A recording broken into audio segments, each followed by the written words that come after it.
Hey everybody, welcome to the Everyday Gamer Podcast where we talk about WoW and its current state, what's upcoming, what's going on in the game itself. With me are going to be my co-hosts for this show, Stove, Shikari Hi. Dill, Yo. and Zarina. Hi. My name is Corey and I'll be the master of ceremonies for this podcast. So, It's fancy. to start things off, why don't each of you introduce yourselves and give us a little bit about who you are. That way they all know. Yeah. Yo, what's up? Shikari Dill. So I've been playing WoW basically since the tail end of TBC. Just having a good time. I'm not a super hardcore gamer in WoW.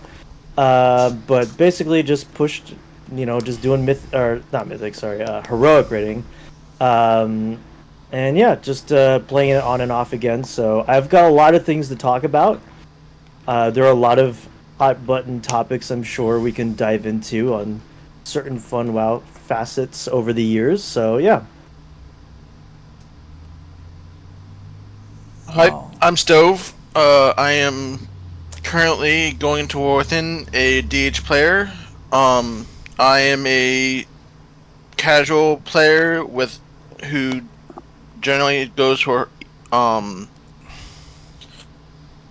heroic rating and getting the mount for M+. I am a relative WoW baby. I only started playing in the midway point, roughly, of Legion, and I'm glad to be here. Hey, I'm Zarina. I mostly do raids up to like heroic level. I do mythic pluses, mostly up to getting the KSM mounts. I'll run range classes. I've done hunter, and I currently have been playing the preservation evoker. All right. And as I said, I'm Corey. I play tank and DPS mainly. Shaman and Demon Hunter are what I'm looking forward to playing most going into the War Within. I prefer Vengeance over Havoc, though I will be raiding as Havoc. I do heroic rating. I do M+, and I'm thinking for the first season of War Within, I'm actually going to try and go for 3,000 IO for M+ this year. Oh, for Demon Hunter, Mm-hmm. you got easy, man. I mean, Demon Hunter is pretty. I mean, at least from what I saw, looking pretty solid. Yep. Are you like more of a glaive thrower type hero talent guy, or are you gonna be like full on like demon or demon hero talents? Is that kind of the two trees for Demon Hunter? Is like the hero talent trees? You're Yeah, either like a glaive thrower. Yep, Eldrachi Reavers, the Glaive Thrower into comboing, and then Felscard plays into your meta. Yeah, I mean that's interesting that they would dedicate an entire hero talent to like throwing glaives. I just think that's pretty hilarious. It's like you have one side which is all about the fantasy of being a badass metamorphosis demon, and then the other one's just kind of like, yeah, kind of just throwing power glaives and crap. Yeah, Well, I mean, if you look just at think it's Wowhead did a breakdown for Havoc where they compared the two, and like in there they rate them as equal overall, but like especially like you just said, the fantasy, the lore kind of thing, Felscard won hard. yeah, absolutely, and I think that's kind of like a honestly, I feel like that's kind of a theme with some of the hero talents going into War Within is that I mean, I think there are just simply some classes that won out hard purely based on the lore and the thematic and the fantasy of the hero talents, right? Yep. And there's some big stinkers too, and we could Oh, yeah. probably dive into that at some point. Oh, I actually am very much planning on us diving into that. But And by the way, I didn't add as I am very much a DPS player, but I prefer melee specs a lot, right? And I think melee, and specifically, there's quite a good melee classes going into the War Within. I think there was a lot of last minute overhauls, as you probably saw in the beta. Uh, Shaman enhancement. A lot of good stuff. But yeah, I'm excited to talk about all the different hero talents and all the different cool things we can expect for the War Within, and kind of like a hint at the future of like how they can build out the class fantasies even more after the War Within, because they're gonna have to add more, right? So Yep. yeah. All right. So the first thing that we're going to talk about has been a hot topic. The pre-patch event. Oh my. We're starting it off with a sour note, aren't we? Well, I mean, it was sour when it started. I think it's great now, especially if you're like trying to level. Yeah, I think there's a certain, you know, if you look at it as just a super mindless grind of just putting on some headphones and just grinding alts out, it's fine. You know, it's okay. But I think, I'm spoiled. We've had some really, really good and creative pre-patches in the past, and this just feels like a very last minute slap together pre-patch. And I'm not really sure why that is. I'm not sure if the resources were thin on this one, or they just didn't really put a whole lot of thought into it. But it's kind of weird to me that when it first did come out, it was just crazy. It was such a mess. And obviously they went out and they just fixed it immediately, which I'm thankful for, but it's still a bit of a, I don't know, a little bit disappointing for me personally. Great for alts, but I mean, so was the Legion pre-patch, if you remember the invasions. Basically the same thing, but just a little bit more flair. There was, you know, but I don't know. That's just my opinion, you know. No. Zarina, Stove, what's your opinions? Honestly, I'd have to agree with like how sort of lackluster, I guess, this one is compared to, like you said, in terms of the Legion one. Just because due to the fact that like when they first started, it was not great. A lot of the lag and crap stuff like that. And granted, yeah, it's good for the leveling of alts. The great thing with that is the fact that you can get your alts up to like 480 pretty quick in relatively decent time. But yeah, otherwise, I mean, I'm sure they could have done better with it in the end, though. Oh, 100%. It's just like crazy to me. They must have been focused, locked down hard on making the War Within itself as best as it can be. Because I don't know, was this like the intern team? Sorry, are we? Am I throwing too many shots? Am I throwing too many shots at the Blizzard team? Love the Blizzard team, but was this the? Let's be honest. Was this the intern team? Like, were these the first year at Blizzard student, like you know, junior workers who did this pre-patch? Like, you know, look, I don't want to like, okay, I don't want to like be too harsh right off the bat, but it was certainly, it's such a like interesting sort of, your pre-patch is like almost the hype man for the expansion. You would expect that if they want people to be hyped for the War Within, they would do something grand and cool and just do something interesting. It just feels like these Radiant Memories and all these Radiant Echoes, or what they call it, just seems like such a like an afterthought in the grand scheme of things. I guess in a way they could be limited in the story. Like, obviously they can't reveal the grand plans of any sort of void, corruption going on, whatever. So they can't do any big invasions like that. They want to keep the story under wraps. Or so they could have just done Nerubians, right? You could have Nerubians surging out of tunnels in, you know, Stormwind and Orgrimmar and all these capitals, right? I understand like the whole point of the expansion, right, is all about Azeroth and, you know, what her memories and all her whatever, but we kind of had the whole Azerite theme and the whole not that the sentimentalness wasn't good, but you know, like no, there's but champion, the wounds. You didn't get enough of that. You didn't get enough of that. That's exactly what you're getting. I got too much of that.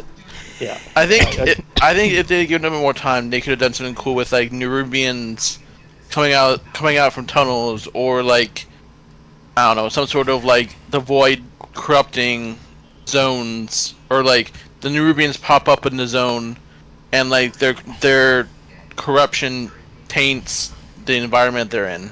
Like there could have been more of a themed pre-patch rather than just like, oh, Azeroth has some dreams. Hey, remember all It's these so true. remember all these cool bosses that you fought that we Member are berries. just gonna reskin and change the color. Same Lich King, same Nixia. Like, hey, Rag looks pretty cool. He's gold now instead of red. You guys like blue? Well, here's Rag, but he's blue. You like blue? Here's Yeah. blue. Yeah, I- no, it's I think they could have invested more in like the Nerubian theme or like Void Corruption. But hopefully their minimal investment into the pre-patch is a sign that they invested more into the actual expansion. We'll see if that's the case, but hopefully that's what it ends up being. So, kind of to touch on what you've all said, yeah, when you look at past pre-patch events, yes, me and Stove don't go back as far as the pair of you do, but, my first major pre-patch event was the Shadowlands event. And that event was like, I'm sorry, any event that's got you setting an alarm clock to wake up at a specific time to kill a specific boss because you're hunting a 32 slot bag, the first of its kind. oh, yeah, no. That's an event, man. That's an event. That is. I just watching guild chat. Every time that boss came up, somebody got that bag, and I was like, "Why can't I get that bag? I know it's not a big deal, but I want that bag." And it okay, it was a big deal at the time. Okay, yeah. I mean, I was waking that. The pre-patch. This was Shadowlands, right? Pre-patch with the rotating bosses in Northrend. Oh, Yep.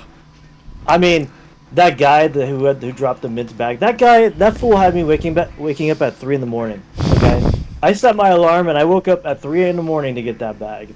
Now, you can't tell me that ain't a pre-patch, right? That's a pre-patch. Right. That's WoW at its core right there. You're waking up for a certain boss to be on rotation, so you can get a specific item. Yeah. Right. And It just feels like just to like add on top of the crappiness of this pre-patch. It's just like nothing of that level worth wanting to do this, well, and it's also just here's when you guys were talking about this being the pre-patch to your next expansion, you should be hyping it. It should be an event that's hype. The thing is that this isn't just a pre-patch to the next expansion. This is the pre-patch to the World Soul Saga. This big thing they dropped on us at BlizzCon. Like, this massive investment that they have shown. And your first pre-patch, first off, starts out absolutely horrid to where you have to hotfix it day of. It's honestly nothing more than a grind for ults at this point. If you've got multiple ults that are behind. Now, luckily, one good thing about it is you can grind really quick. A short investment and you can get from 10 to 70 rapidly.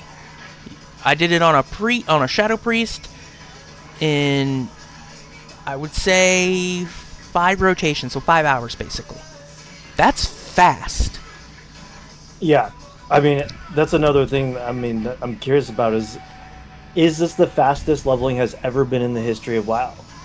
I don't know. I mean, it could have been, but like, I mean, the Legion pre-patch was extremely efficient back in the day. I mean, we also have to think about it. I mean, I think in Legion we were still going up to We were going up to 120. I think.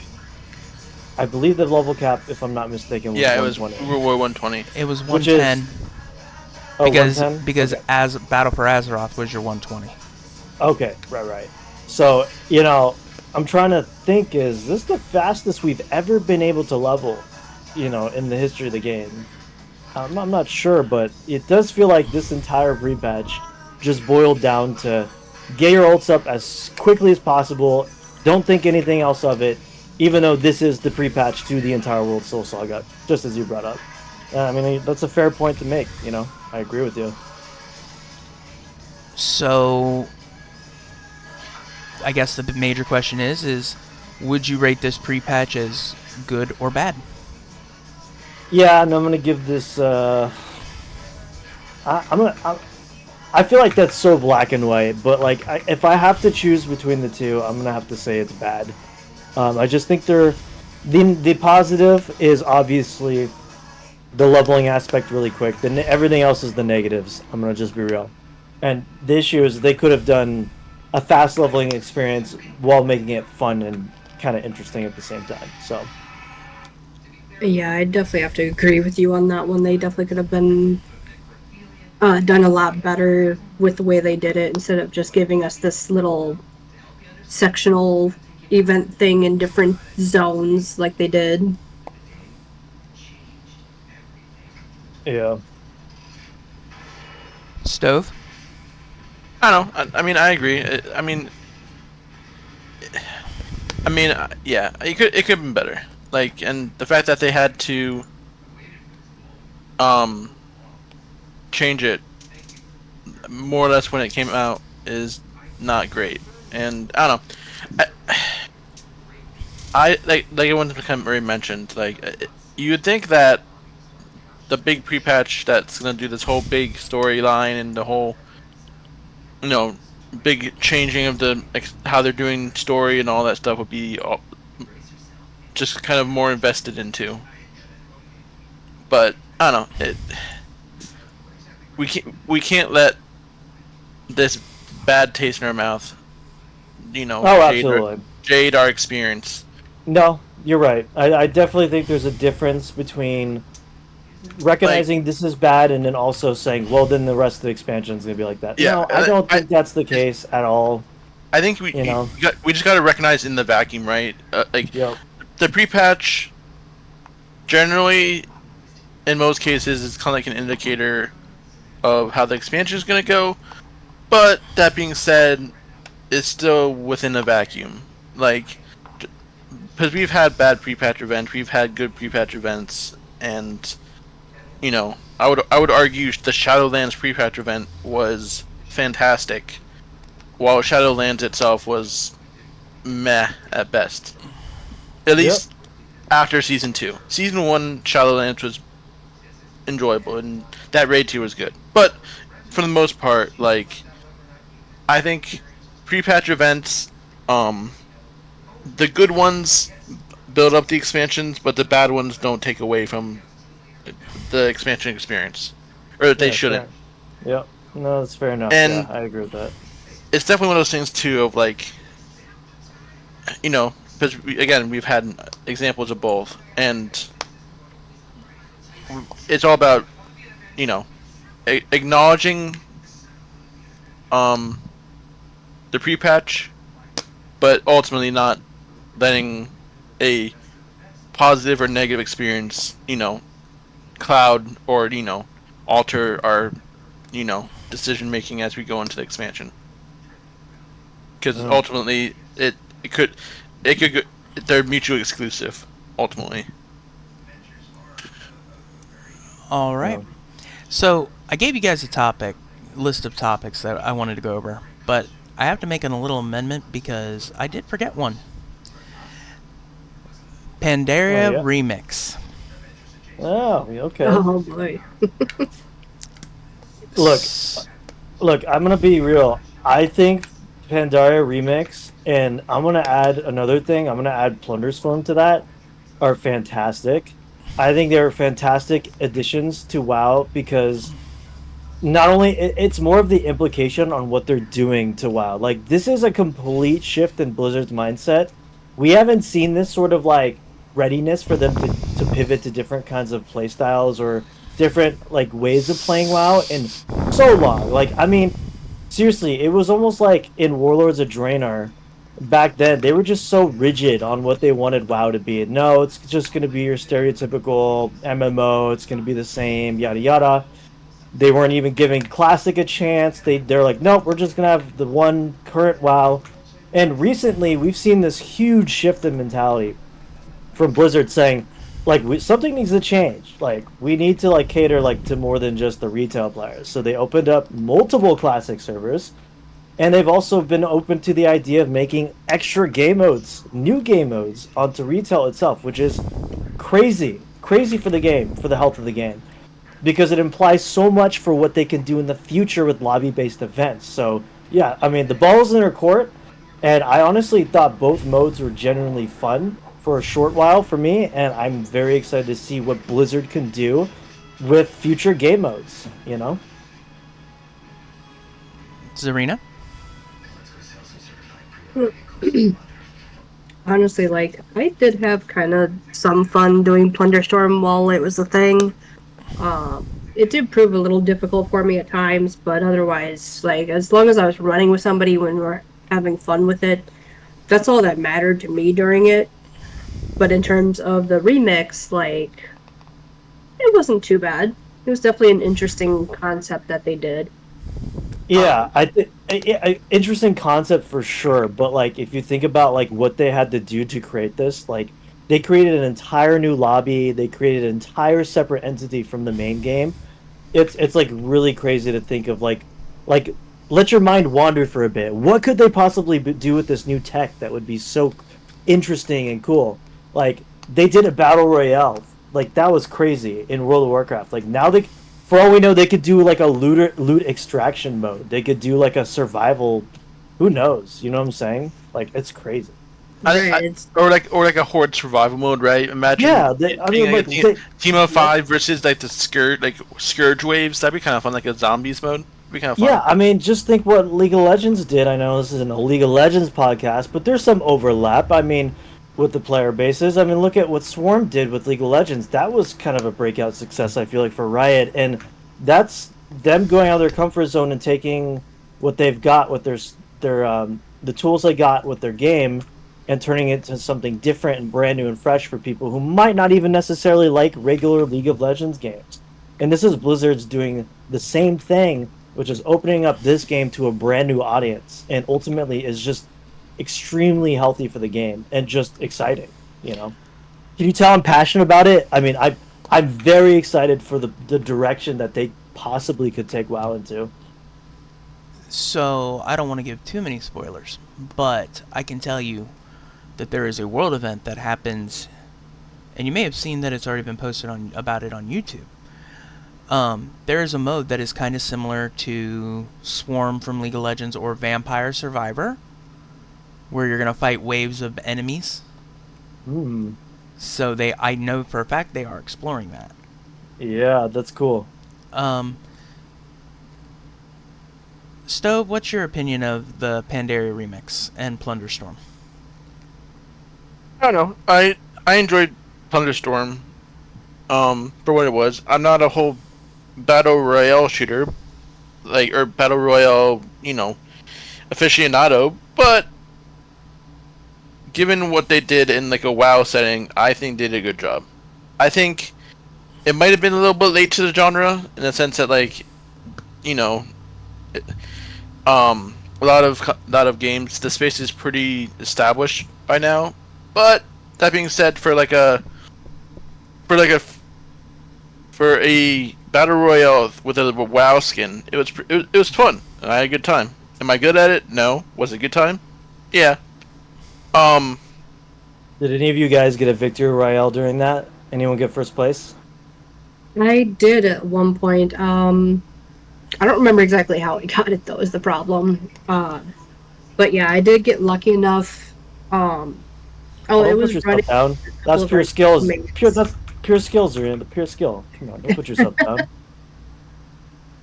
Nah, I will straight up admit I am not good with PvP related things whatsoever. Yeah, I think that was the beauty of it. Is I mean that kind of goes to show that I think like at the beginning of that mode, it was the Wild West, and I think it was fantastic to find that people who didn't usually do PvP were like, oh shoot, I'm in the top 10, I'm in the top 5. Heck, I even got first place. Yeah, I mean, I'm usually a PvPer, like a huge PvPer. Maybe I should have put that at the top of the freaking introductory. I'm a big PvP guy, but yeah, I mean, I got first place, and it was a lot of fun. And I know a lot of people who don't usually do PvP also got first place, and they were pleasantly surprised because it just wasn't that super nitty gritty. There's a skill cap, but it wasn't large. Anyone could jump in and just start futzing around and having a good time and destroying when you're on a good streak, and I loved it for that. I loved it for that. Now, I did play. I mean, I played it. I had my fill of it, and after 3 weeks, I was done. And that's fine. So I think at this point, it's really in Blizzard's court to see how they bring it back in a 2.0 version. Make it better for next time. Right, I definitely agree with that. While it was fun and stuff, it was interesting. Like I personally mostly just went for like the different transmogs and even like the pets, mounts, and stuff like that. But I personally just had fun doing it because it was something different other than just the baseline game, realistically. So Yeah, and can I just say that I think the biggest takeaway for me in Plunderstorm specifically was the action-oriented combat where everything was like a button press was all of your abilities. It wasn't like auto-attacking. It wasn't like the traditional WoW combat, and I thought that was a really interesting shakeup. I thought that was kind of cool, and almost made me think that they're trying to test the waters on what a more action combat-oriented WoW would be like. And right. I think it would be kind of cool. I mean, do I think it'd be perfect? No. I'm sure there'd be a lot of wonkiness, and the engine is like, oh my gosh, the engine's like basically held together by duct tape at this point. So, it'd be a miracle if they could get a full action WoW going. But, I mean, I think for testing the waters on that type of game mode, it was pretty fun, and I enjoyed it for the 3 or 2 weeks I played it for. So, Right. One, it was definitely interesting too in terms of like how you gained abilities. It wasn't just given to you like it is in the base game. The fact that you have to go and literally like pick up items and stuff and pick what abilities that you wanted and what were good at the time or whatever your preferences were too in terms of the abilities. yeah, it was great. Yeah, it was definitely one of those games though where you could definitely tell certain abilities were just way overcooked. What was it? Fire whirlwind tornado thing? Oh my gosh! Yeah, like if you, like for me, in the 3 weeks that I played it, I legit won one contest. I won one, and in that one, all I did was sneak around the outskirts and just waited until I had abilities that were strong enough. And Hey, then when it that's got the- and then when it got down to me in the last three, I just blew them up.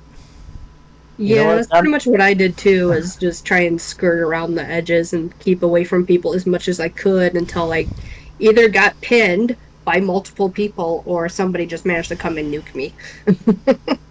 Yeah, I mean, you guys say it's lame, but that's a legit strat. Okay, that's a legit strat. I know it's not the most honorable one, but I'm sure you guys play night elves anyway. Only real orc men go into the center of the ring. Just saying. Just saying. Really, you think I'm an orc over here? Come on now. Nah, it's okay. I expect nothing less from the Drakthir prancing on the edge of the ring. It's all good. Oh, if only that race had been an option in that game, that'd have been Bro. fun. That- No, that actually- I ended up being a Volpera for that one. Oh, okay. Yeah, no. Sneaky So- little so- fox just so- running around. So not only was she sneaking around the edges, she made herself small and harder to see. Exactly. She went into Hey, the if it- full cowards gameplay. Yeah. Hey now. Oh, I mean, if you're gonna play into it hard. I was- Don't fight it at this point. I was gonna say I played a gnome. Yeah, See, so- you can't exactly. talk. You were Yeah, small no- too. Yeah, yeah, duh, duh. Yeah. So now we've hit Plunderstorm. Let's go ahead and go into Remix a little. Yeah, I mean, again, Remix was a lot of fun, but I think that held my attention. Well, actually, it held my attention a little bit. That was an alt grinding experience for me. That was just like, it was unique in terms of how the progression worked. My thoughts on Remix is I'm not necessarily sure they deemed it a success in terms of the long-term playtime of people playing it. Only because Blizzard has this thing where they don't really like it when people get super OP and they like basically like if you do any raid in Remix right now, we're like about 3 or 4 days away from it ending. It's not even a thing. Like bosses die in 2 seconds. It's not even close. Like it's not even. Yeah, it's like some people might find that fun. Some might find that off-putting and might want a challenge. So I'm just like stuck wondering if Blizzard thought Remix was a success or if it was just a way to test the waters and see like what do we do? How would it go if we just gave players unlimited power, unlimited access to never capping their power progression? And I think this was kind of eye-opening, and I'm not sure Blizzard would want to go this route again. Now, I do think they're gonna do a remix again, maybe Warlords of Draenor, you know, No, it just needs whatever. to be Legion. Legion, that would be fantastic. It has to be I agree. Legion. I would love that. But it needs to be said, I don't know if they're going to do the same power progression we saw at Remix. I do think it's going to be a toned down version of the power. I don't think it's going to be uncapped, but I do think they're going to add something else in to supplement that or replace that. Whether that's more cosmetics or even more mounts that we haven't seen before. Because for the most part, a lot of the cosmetics were just stuff you could get in Pandaria if you grinded for it.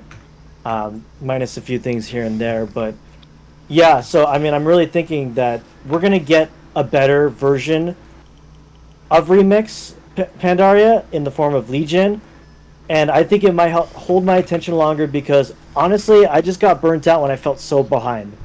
Like when I was seeing people of 5, 6, 7 million health, one-shotting bosses, and I was just kind of like, fun for them, I guess, but it's kind of like, is that really fun for me? You know, like, I guess the advantage them having is that they played more time during the day while I was working. Like, is that, so it's kind of a weird situation. So I'm not sure.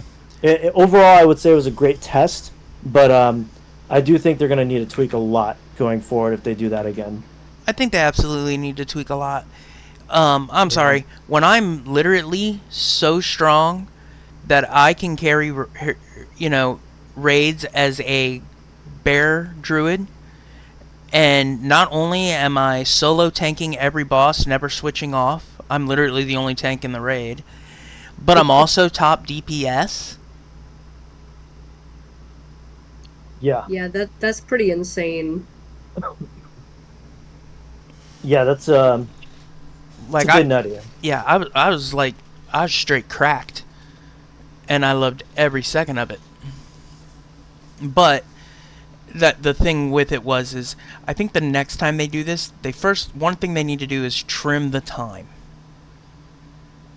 They definitely made this one too long, because now we're in a case where we'll take Stowe for instance.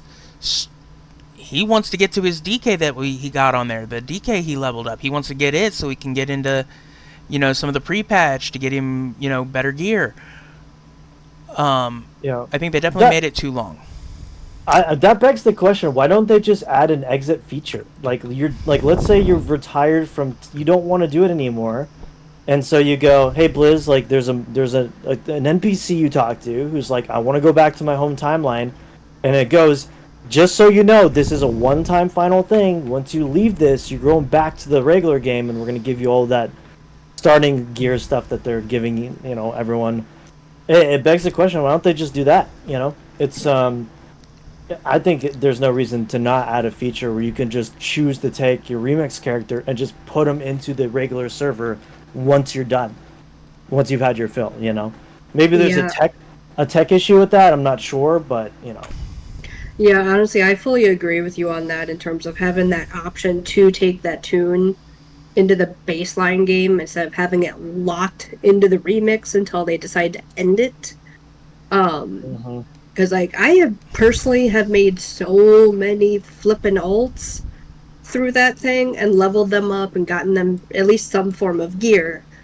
I've gotten all of the mounts from it. I think I have majority of the toys and some of the transmogs that I wanted from it anyway.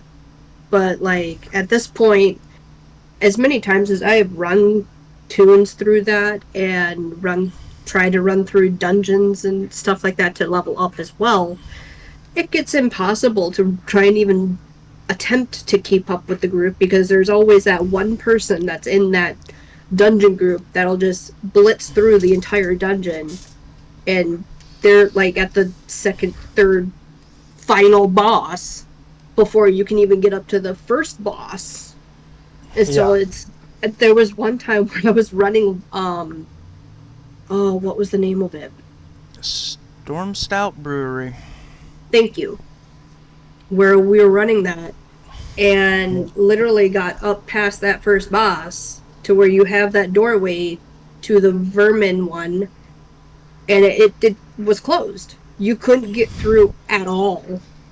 And one of the others in that group had just, like I said, blitzed right through. It was pretty much all the way to the final boss already. It was like, oh, okay, great. I'll just sit here for nothing or just leave and end up taking that, 30-minute debuff that they give you for leaving a dungeon run. That was I'm sure that was a very fun and interactive gameplay experience. I'm Oh sure my that's God. exactly that what whole Blizzard had in thing mind. is insane. Yeah, It's it's things like almost that need to be things like that. I think are going to be changed for sure in the next versions of this mode. I think If they do something else like this again, they definitely need to change that so it's easier. Yeah, 100%. Stove, you've been awful quiet. What's your opinions on Remix? I don't know. I mean, I had a good time. It was nice doing content while it was, I guess, current. I guess. I don't know. I think I definitely agree with the whole sentiment of it just lasting a little bit too long. I don't know. I think it was a good time, but I felt like I lost interest fairly quickly. And I don't know, having people be ridiculously overpowered kind of almost feels like, I mean, everyone likes killing things, but when the boss is a two-shot, like it kind of just feels underwhelming. Like, because you want to see mechanics, you want to do the whole dance, and then if like a holy priest hits smite 3 times and kills the boss, you're like, what the hell? Like, I don't know. That's balanced, yeah. Especially Yeah, healers. Freaking, I saw a Resto Druid kill like a heroic boss in like 2 seconds. Like, what's this? I don't know. That's crazy. I don't know. I just feel like they should have tuned a little bit better, or not to take away people's power or whatever. That's not fair, but like, I think it was a good time, and I definitely had enjoyed while I was playing it, and it was good for leveling alts. But like, I don't know. Okay. I think having an option to leave early, if they're gonna do it this long, like they did this current patch or this current version of it, would be nice to have. Mm-hmm. All right. Yeah. Go ahead and finish your thought, man. No, I'm good. I was Alright. I was gonna say something, but I forgot what it was. All right. So, one thing I want to approach then, in regards to that, with all the, so as we know in Remix, they nerfed the frog farming, and then when someone found another one, they nerfed it too. And then they did the thing where everybody who did the frog farm had their power reduced, and then people were given bronze to try to catch them up. So my question becomes, maybe it would have been better just to allow everyone to do the damn frog farming, wouldn't it? Yeah.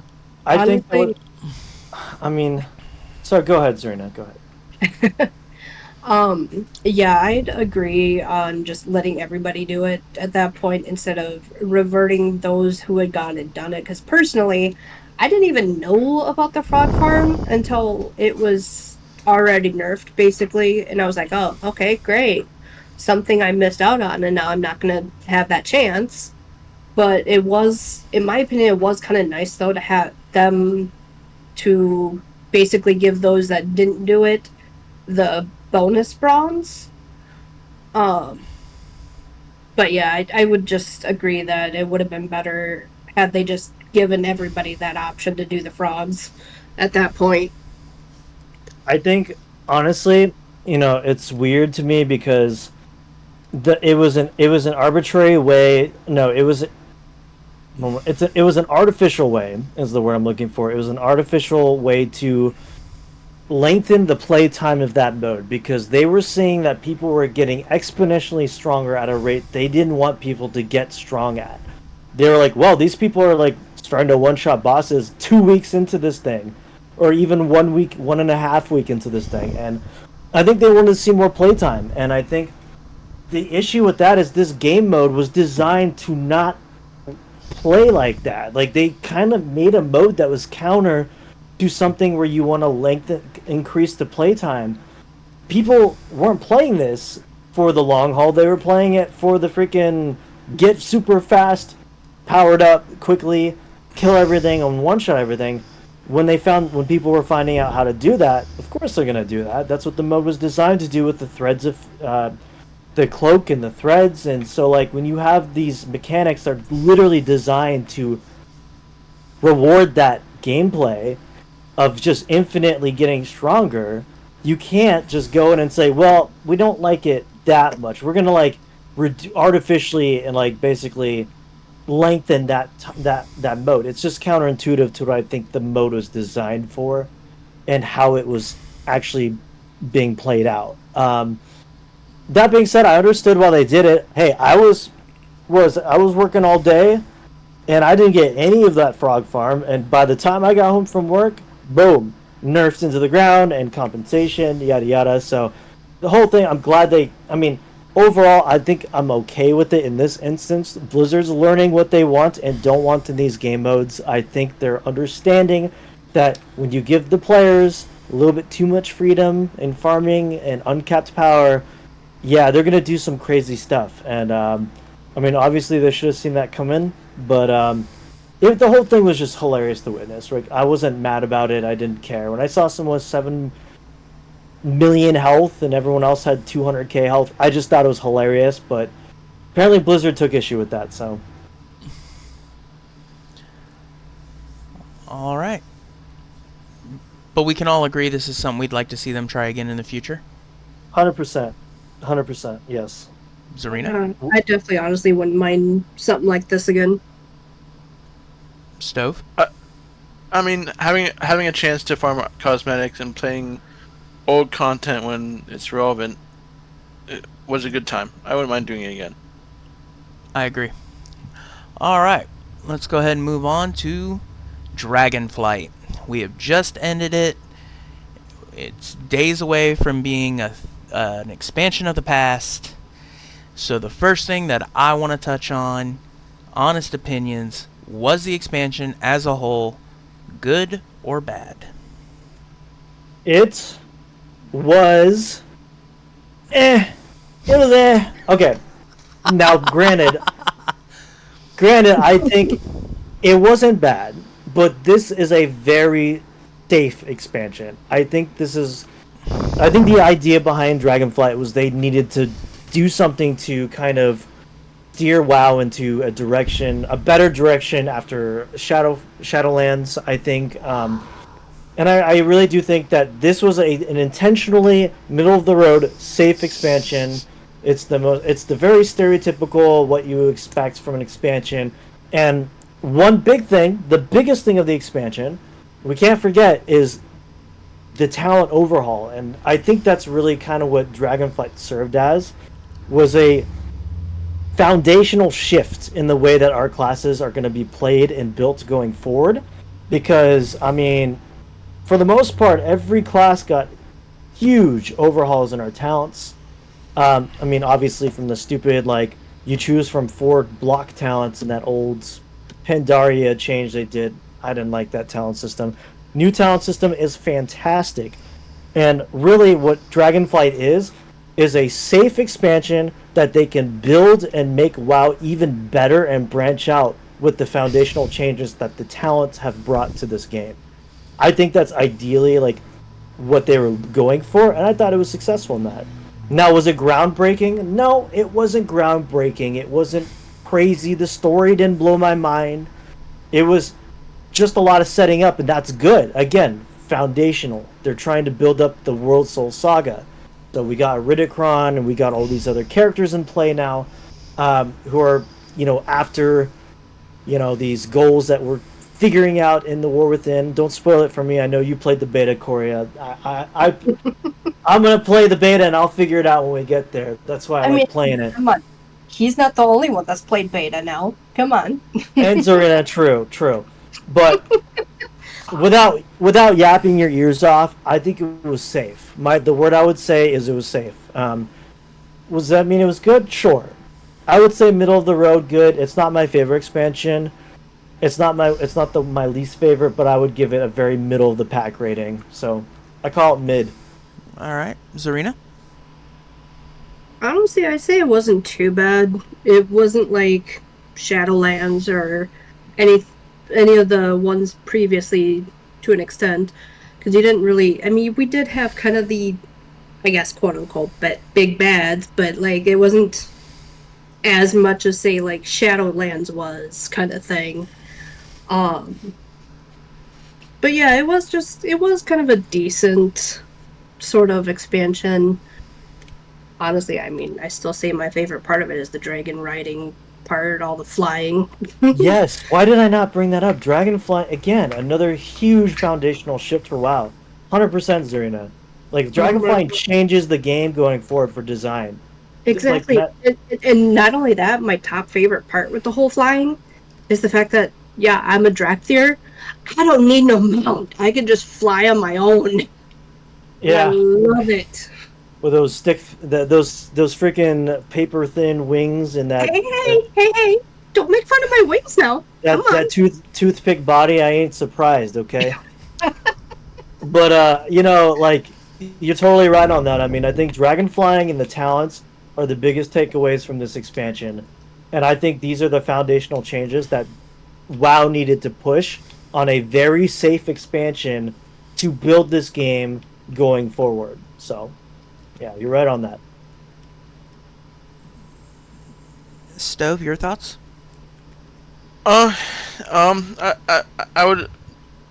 I'm very much of the similar mindset of like, nothing in particular about this expansion was terrible. Nothing was great. Again, the main focus of the expansion was the reworked talents for all the classes and shifting away from the questionable Pandaria, 3-bar selection talent system.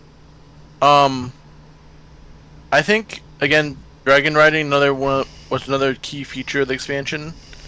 And moving forward, personally, I happen to enjoy it. Not that regular flying isn't, or old world flying isn't good, but personally, dragon riding definitely feels more makes flying more active instead of like an AFK experience. Content wise, I think it was okay. Personally, I am a big fan of like nature aesthetics and greenery and trees and like nature being all done pretty cool. So the Emerald Dream was definitely my favorite zone out of the I guess the out of all the zones introduced. Again, same thing with whatever what was whatever the fairy zone was in Shadowlands. It was the same thing for me. I mean, I just started to interrupt, but like the cave zone, I mean, that's like also just. I mean, we got a little bit of hint of War Within mechanics with going into it, just flying straight down, right? I mean, yeah.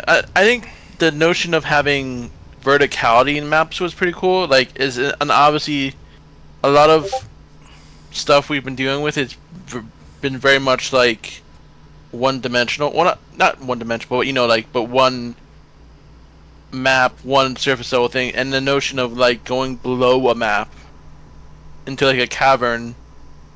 Because a lot of maps that Blizzard does with all these expansions are very open and very, a lot of verticality and wide open. Now they are. Before they weren't. I mean, if you look at even I mean, they're bigger now. Like what I'm saying is, they were open before, but what I mean is like you really feel it with dragon flying now. Like how open it is, Yeah, the maps are now. and which is why moving into the cavern kind of it was a good balance of feeling confined without feeling small. Yeah, no, that's a great way of putting it. Yeah, And 100%. so like because a lot of maps, or not, maybe not maps, but a lot of zones in WoW sometimes they have a lot of space, but they don't feel big. And I feel Yeah. like in Dragonflight they did a good job of making the zones both big from like a size wise, as well as feeling like they're not just traveling from one side to the other side in like 30 seconds, and you've done the entire zone. Dragon flying longer distances and bigger zones feels good, and even in instances where you're down in the cavern feels confined, but in a big way, or in the sense that like, sure Yeah. you're underground, but you can still fly for a minute from either end, and you don't feel like you're standing on top of one another other players. So something you had mentioned, and I'll segue us into the next topic because you said that the content was good. Now the raids, what'd you guys think of the raids? You guys think the raids of Dragonflight were good by WoW standards? Were they great raids? Were they terrible? Corey, I'm curious to what your thoughts are on what you thought of the raids of Dragonflight. What'd you think, man? Okay, so one of the biggest takes is for the first time ever, I can say the starter bosses of each raid, the first boss of each raid, these three I almost feel in some way are kind of the unsung heroes of each of their raids, because each one of them did their job perfectly. They were a good introduction to the raid. They were thematical to the raid. They kind of prepped you for mechanics you're going to see. None of them were super hard, very farmable, but they just clicked.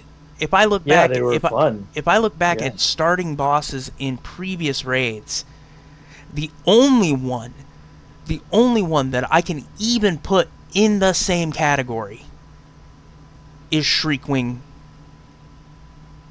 from Shadowlands Yeah, Season 1. Yeah. Nathria, yeah, that was a good one. Yeah, 100%. The No, I agree with you, dude. Seriously, the first bosses were all bangers on every single raid tier. Like, you're 100% right on that. I think it was such a good each boss set the tone going forward. It was interesting to see I guess theme wise how every raid was going to turn out. Obviously, there's going to be some overlap. I think the thing Blizzard hates doing is well, if they're doing like a Legion expansion or like a certain theme, they don't want every single raid to just be demons with green everywhere. And you can ask Stove at the end of Legion, I didn't want to see any more green. I was like, I'm done with green. I'm sick with green. I want to see some other colors now. But I don't blame you on that. yeah, but I don't think Dragonflight ran into that issue as much. I actually think every raid here was varied enough in its theme and its bosses to where it didn't bother me. It was kind of like for example, I mean, freaking how sick of gray and silver were we after Shadowlands with the mall? Oh, Like, ugh, dear Lord ugh. in heaven. No more. What was that thing called? That mode called for the essence for the legendaries? Torghast. Turgast. Torghast. No, I've suppressed it. No more Sanctum. I mean- no more Torghast. I mean, Get that on my to brain. be fair, Torghast was fun, but the mandatory weekly grind in it was not fun. 100%. And Yeah. that's an important distinction between Torghast was fun, but being told you had to go to Torghast every week to, farm essences for legendaries and all that, made it ruined the fun of it, ruined the experience of it. Yeah, and just kind of looping back to the topic of raids, just man, there were some great boss fights in this expansion. There were. Like, there were some very top tier fights, and you and I discussed a little bit beforehand what we thought our favorites. But by all means, Corey, what was your favorite boss fight of the entire expansion? Unless you want to build up to that. But. Yeah, we're actually gonna build up to that, because the one thing that really hit me in these raids is, and now it wasn't the same for every raid. Every raid's gonna have your great boss fights, it's gonna have your okay boss fights, and it's gonna have your duds. But the one thing is like, each raid really, if one raid missed something, another raid had it. So a great example for me is when you look at the bosses for Vault of the Incarnates, you had Aragon, great fight, in my opinion. You had Taros, a great fight, in my opinion. Good fight. Love that fight. But then if you look at the... because you could do either wing first. If you look at the fight that would have been Taros' counterpart on the other side, Primal Council, that fight was absolute dog water. Yeah. It was terrible.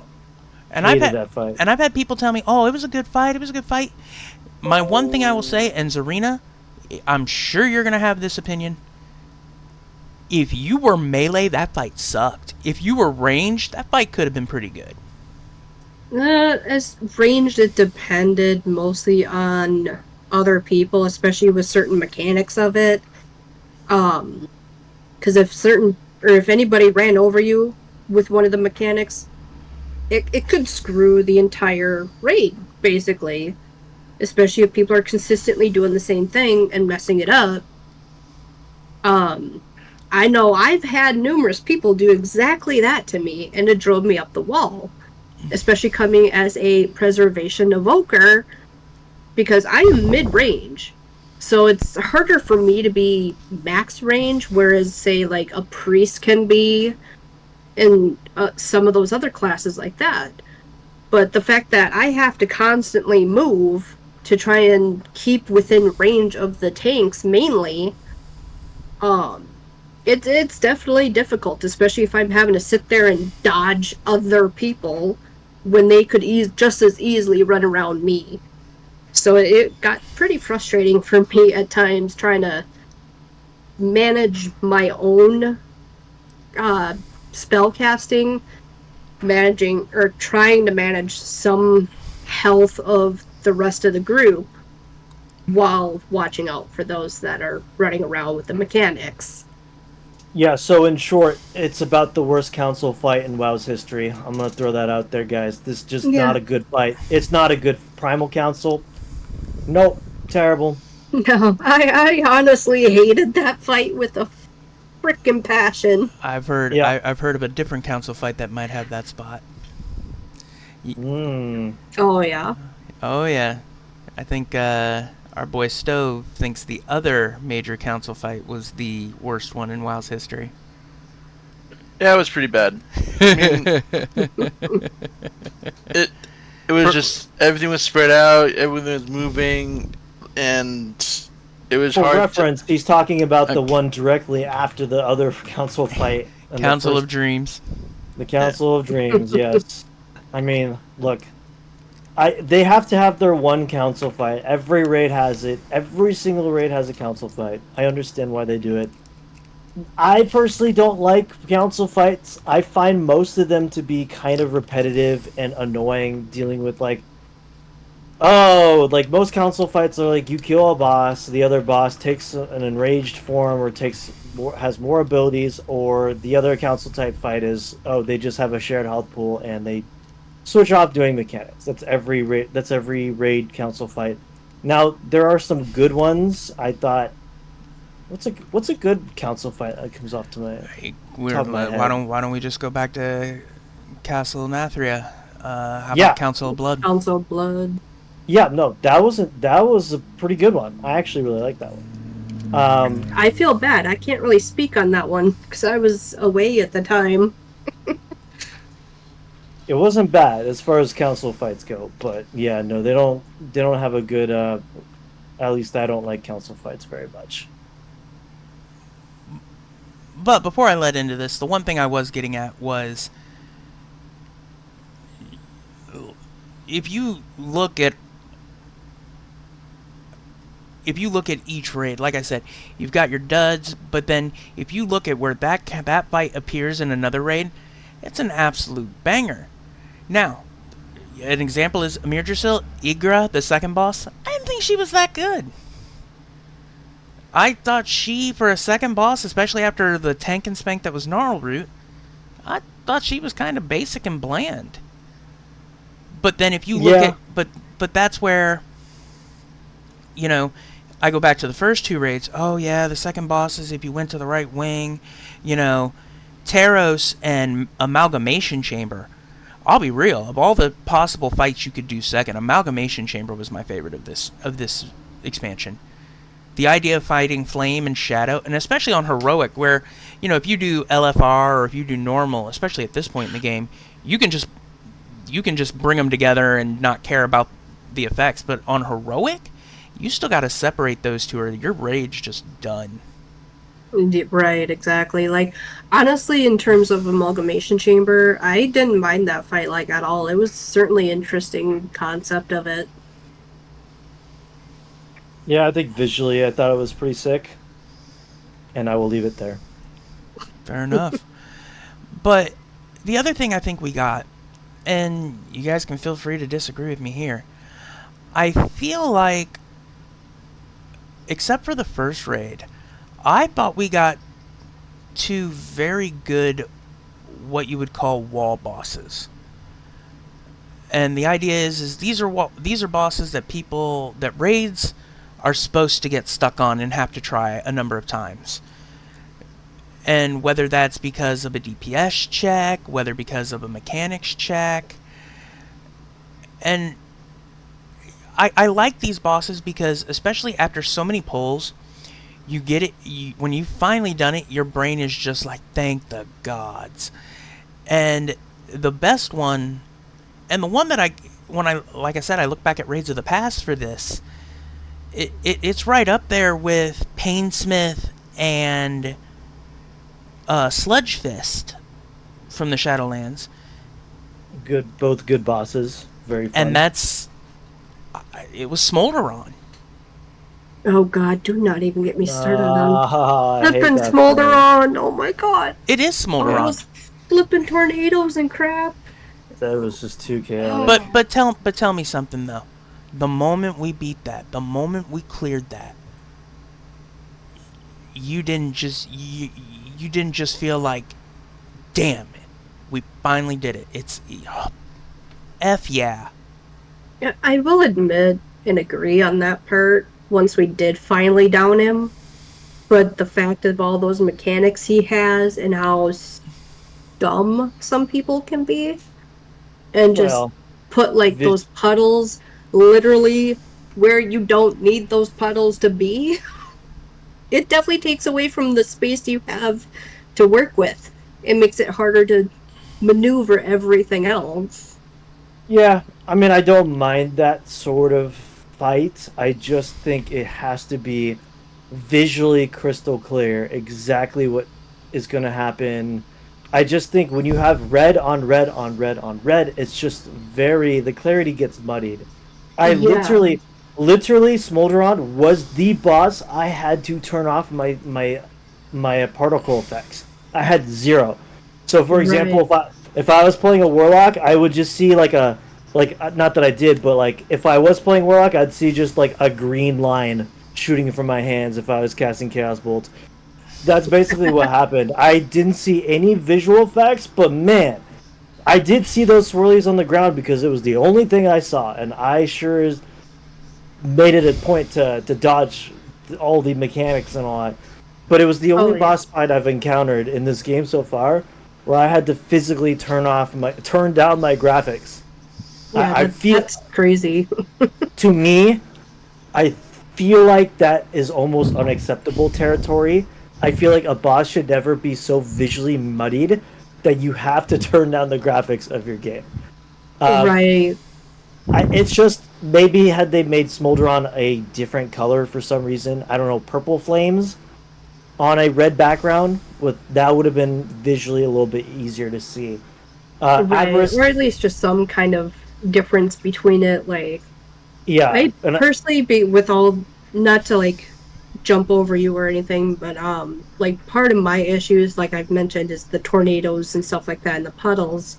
But like because the fact that it blended in so much with each other, like it was at a point where I literally had to grab a weak aura to try and even help me in an attempt to dodge some of the stuff, just because it was so blended and stuff. It was just kind of a that is, I not so think that, great design aspect of it, in my opinion. yeah, yeah.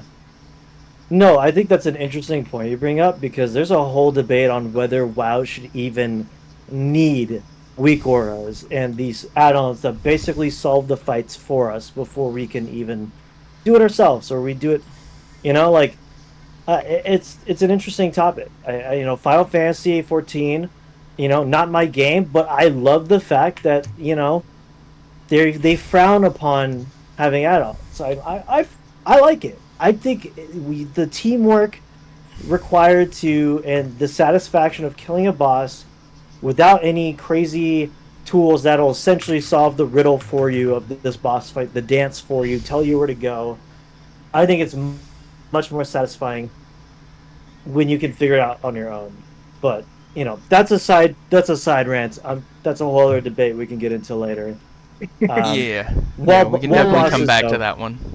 Wall Yeah, bosses. like- I mean, Echo. I like Netherian. I like that fight personally. That was good. I don't know about you guys. Yeah, the Neltharion one, like I didn't mind that one too much. It was definitely an interesting way they did it too, in terms of one of the mechanics being the walls that he puts up, and you have to go like section by section and stuff like that, and you have to move at the right time when he's casting a certain thing. Otherwise, you're going to get blocked off from everybody else, and nobody can do anything for you. I might be biased here, but as a Windwalker monk, I loved that fight. Yeah, walls weren't even a thing for me. As soon as any walls came up, I just went right through them.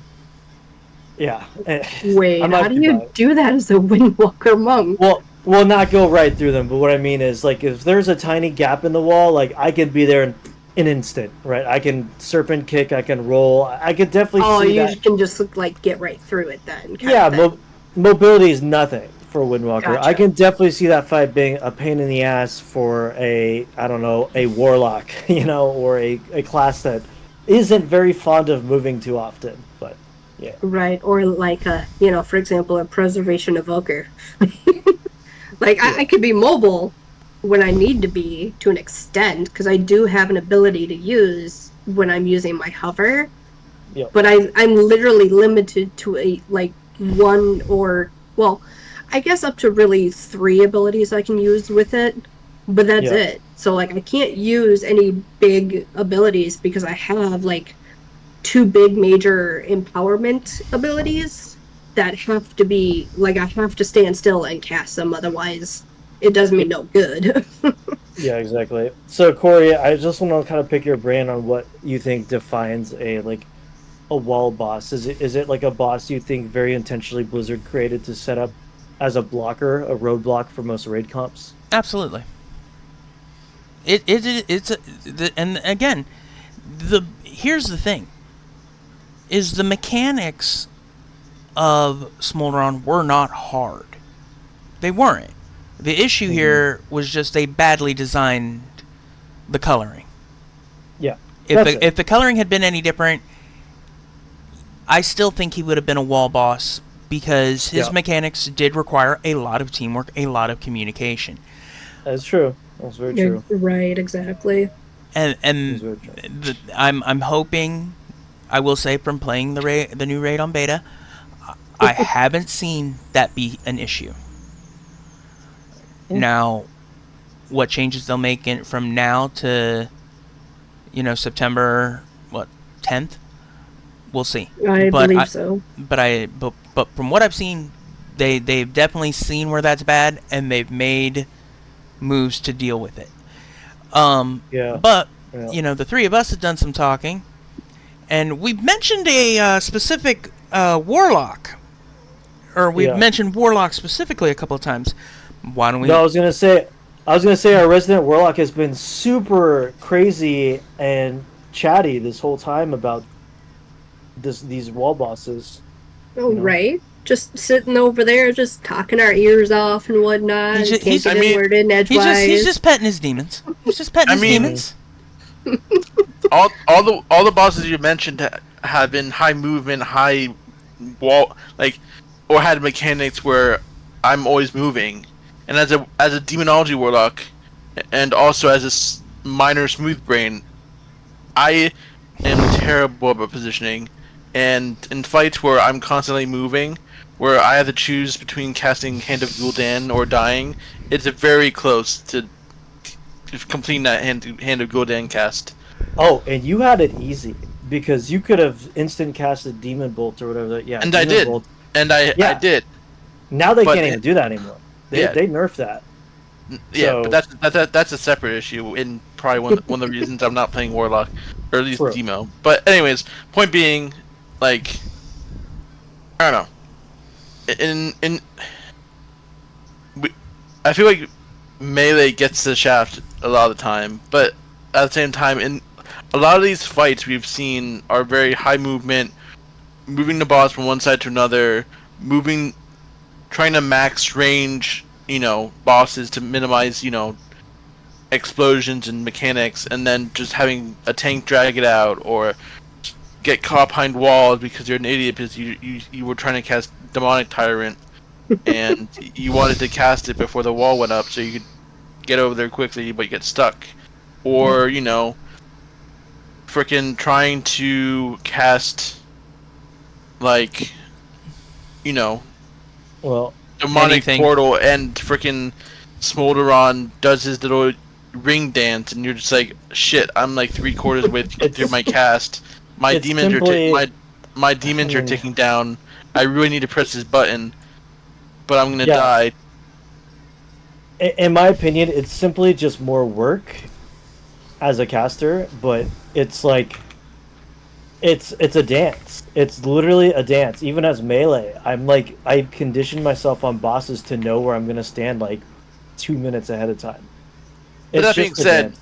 Like as a caster, you just need to know where you're gonna stand to cast stuff before things happen. Oh, the problem is when I'm playing caster, I have 2 left feet, and Yes, I that can't. I lack the ability to dance, That's true. independent of whether or not I enjoy the class and all the other stuff.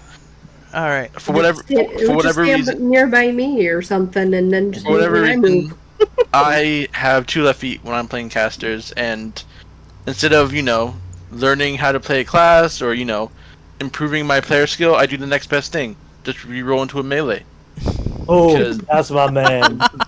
Because why get better at a video game or a class when I can just reroll into a all melee boy and just move and press buttons? Yeah. Well, just make sure you don't stand behind the tanks and get hit with stupid cone crap. If I get cleaved by a tank ability, that's a tank diff, obviously. Yeah, tank skill issue. Tank skill issue, everyone. Yeah, that's a tank skill issue. I swear I didn't fell rush into the front of the boss. The boss did a 180 and then cleaved me and killed me, and no one else but just me. So it must have been a skill diff. Skill diff. Okay. So, moving on away from the raid conversation, I do want to talk about dungeons a minute. Now, I know this conversation differs because one of us in this chat disapproves of M Plus quite a bit. Hmm. Gee, I wonder who that might be. Oh, I know who that is. Oh, In I fact, interesting. No, okay, look. It's not that I disapprove of M Plus. I think is pretty strong. I think M Plus is great, and I'll even say here, M Plus is phenomenal. It's fantastic. It changed the way World of Warcraft basically is played at endgame in quite a few ways. And here's kind of where I think my opinion I think is interesting on the entire thing because I love rating. Me personally, I do not love M plus. That puts me at odds with a lot of gearing, a lot of a lot of disadvantages. There's just a lot of disadvantages in not wanting to do M plus as somebody who rates, and I just feel like M plus and rating are two different forms of content, so far different apart that I do think they warrant their own like tracks of gameplay, if you know what I mean. So if you think about how the game is spread out, you have PvP and you have PvE. Well, currently PvE, all of it is being served as one entity. Like it's just rating and plus open world stuff combined. In my opinion, M plus needs to be the third gameplay track. It needs to go PvE. It needs to go rating, Mythic plus, and PvP. Mythic Plus introduces its own tier sets, its own gear that gives it bonuses for being in keys. It's like take 20, like say 12% reduced damage from area of effects in dungeons, stuff like that. Just effects that make running higher and higher keys more valuable, right? What I don't like is being a huge fan of rating and not liking M plus and being punished for that because I think M plus genuinely is not anything like rating. It's a completely different playstyle. It's not what I enjoy. I enjoy challenging content, but I love doing it with a big group of people, like 10 plus, and I don't like being rushed doing it either. I just think M plus is just so far outside the realm of what rating is that it warrants its own form of content, its own like it does have its own reward track, but I think it needs to be separated out from punishing raiders. Does that make sense? Yeah, I really you've hit on yeah. you've hit on something that a lot of M plus people have been talking about, and one of those is I think one of the things that shies people away from M plus is the timer. Yeah, I hate it. It's just I not my I thing. think being forced, and you see it with some of the ways these tanks pull things. You've got these tanks jumping, grabbing, 16, 20 enemies at the same time. All because it's a 5-second time save. It's not when you pull like this stupidly, in my opinion, and get someone killed. Because Yeah. A Or that get put or get the entire group killed. yeah, it does now for each death, time gets added to your clock. And on top of that, as you progress higher, the difficulty spikes. Yeah. And so now you're Exactly. combining a rising difficulty, affixes to add to that difficulty, and now a timer? Don't get me wrong, I love M+. I've said it before, if I had 4 people to run M+ with, I probably may not even care about rating. But I don't Yeah. have that. And Right, which I is also understandable. and I also just really do enjoy rating too. I think they're two I do agree, I think they're two separate entities. They're just not even in the same realm of PvE. And I understand that Blizzard doesn't like having so many different gear sets of like, well, this one's for this one's for that. Oh, but the M plusers will be at such a huge disadvantage for doing rating, blah blah blah. No, I just think that there should be a base power level that if you do M plus, you can get a very good set of M plus gear, but you're not gonna be at the same power level as somebody who does heroic or mythic rating. Like I just think they should be separate gear sets. I just think they should be they should be rewarded for doing their form of PvE essentially. Does that make sense? It does, but unfortunately the thing is though is that this is where you get these high end players who are going, okay, so this is the best stuff from Raid, this is the best stuff from M+, and this is the best stuff overall, and it's a mix. And when people see that, they're like, oh hell, now I got to do this. Even like in your case, where you're not a fan of M+, it almost shoehorns you into doing something you don't want to do, because to be at your best, you got to have that piece. Well, but that's why I'm saying introduce a new stat.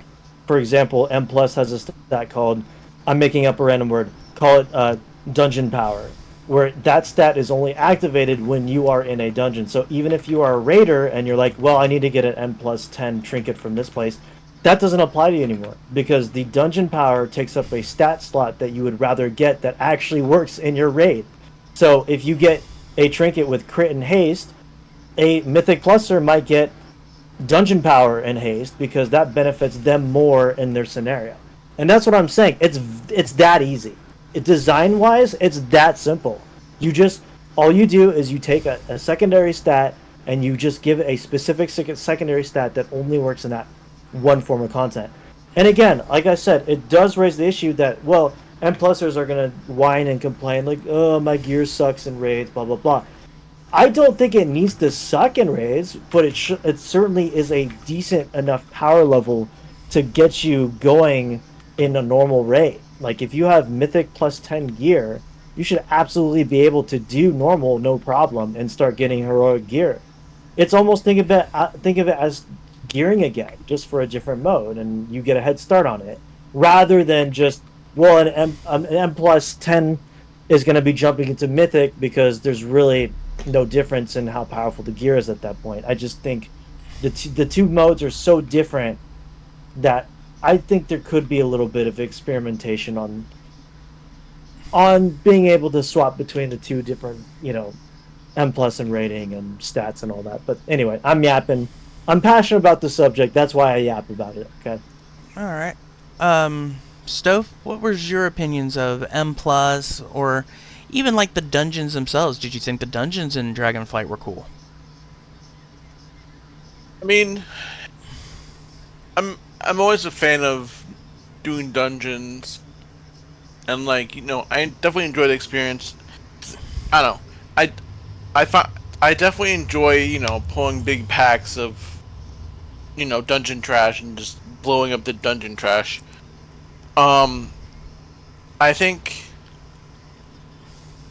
dungeon and or the dungeons and the smaller group content are good ways of training newer people into introducing individual responsibility into a raiding environment. Yeah, but you're talking about like entry level dungeons. You're talking about like a normal or heroic dungeon, which is not Mythic Plus. That's like an entire different beast, right?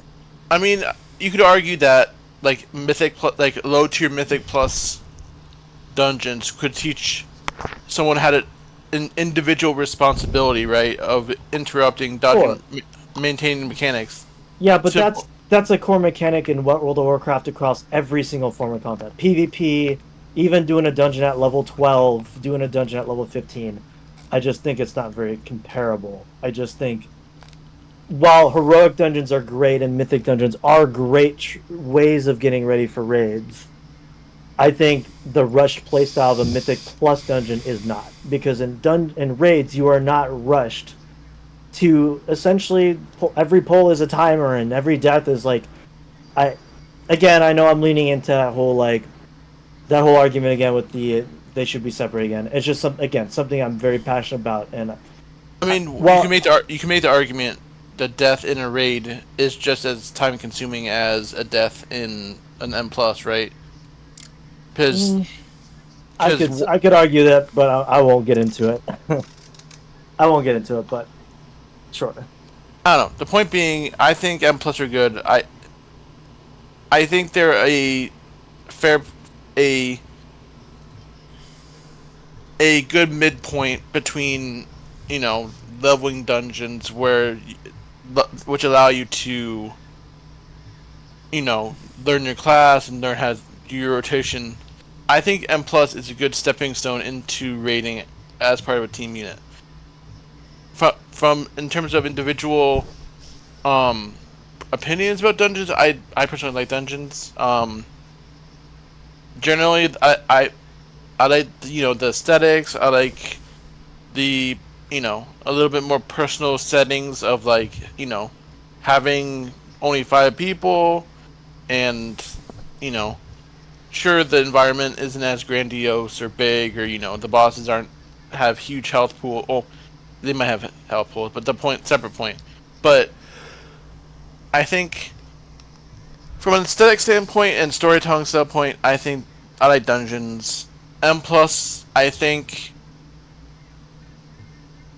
the timers create an unnecessary rush in across all levels, because ultimately it makes the environment much more stressful and more toxic, because there's been dungeons where people have quit when they died twice.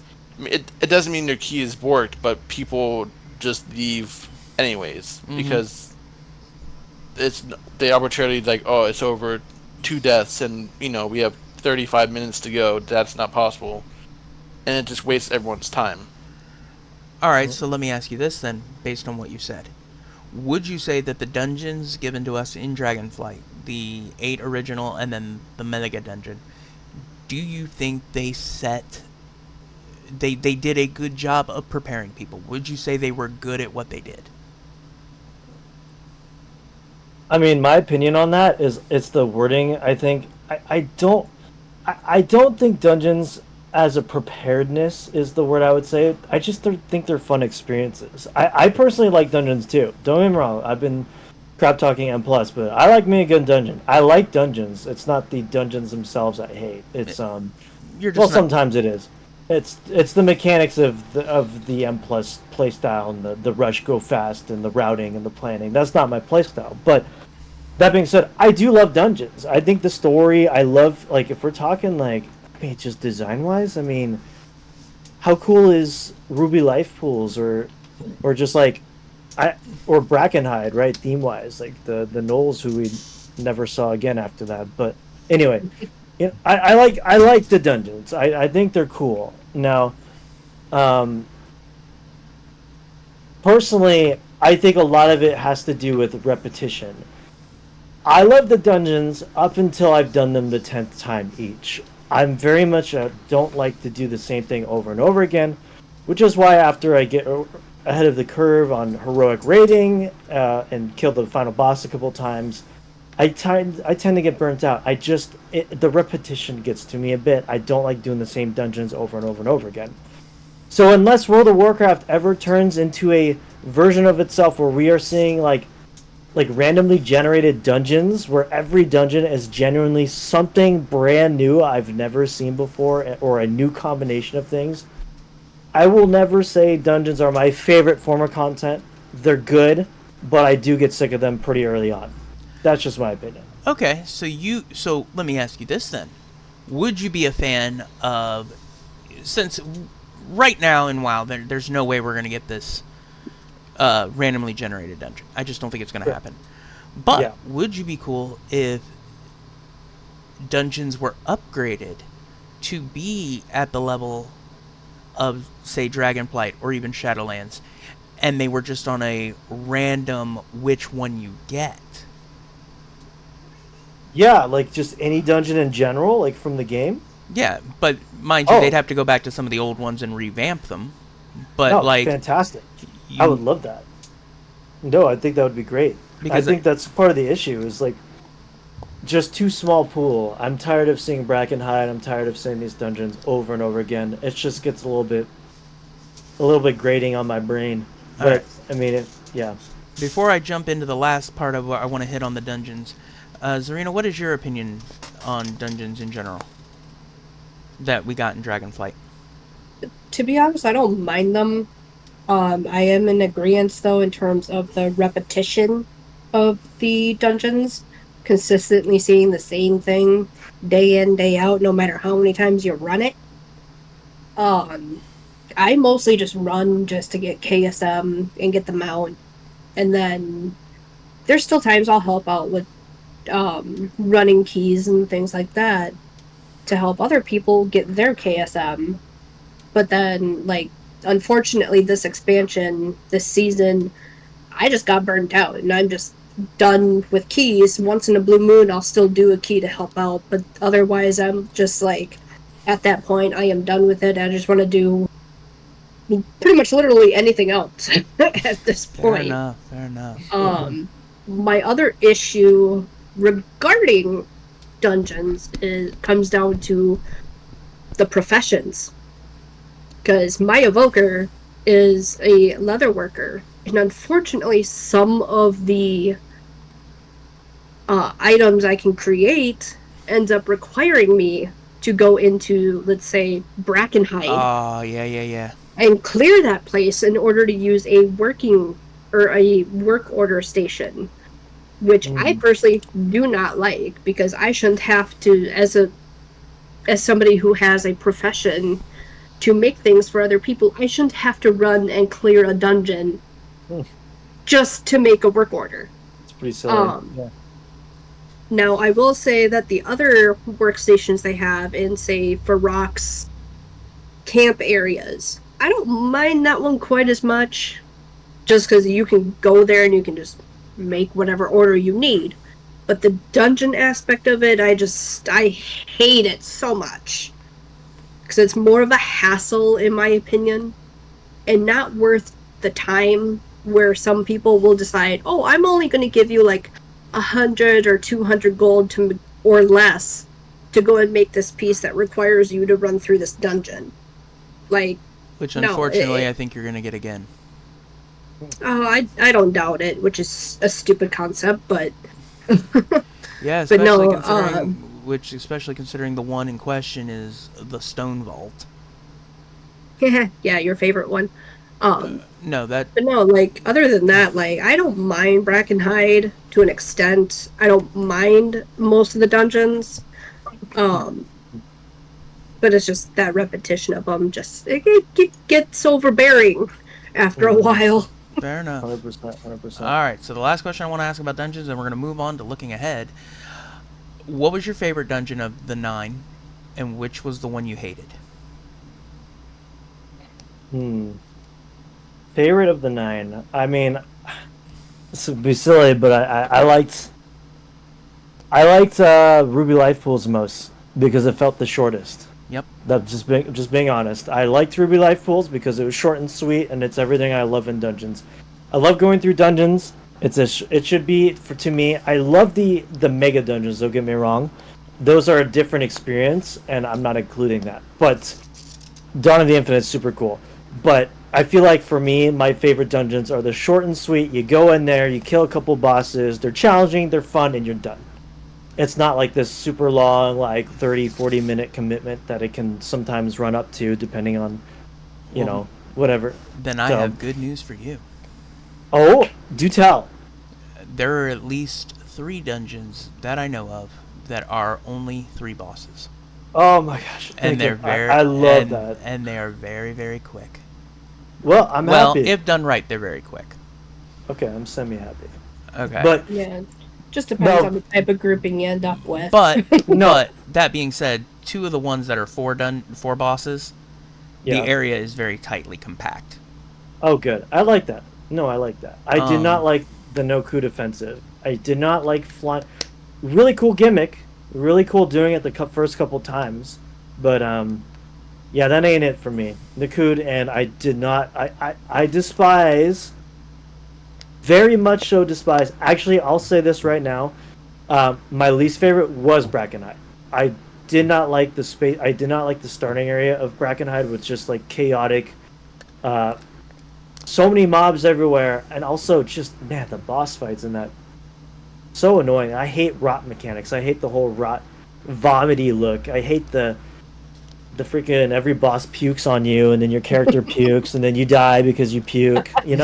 That's the vibe. I just didn't like the vibe. Okay, I didn't Fair like enough. it. I mean that's totally understandable. All right, Zarina, your favorite and least favorite.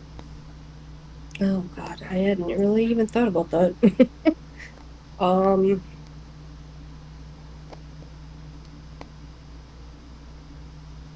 Honestly, I'd say I didn't really mind too much of Zerval. I wouldn't necessarily say it's a favorite, but just it was pretty, basically, in my opinion.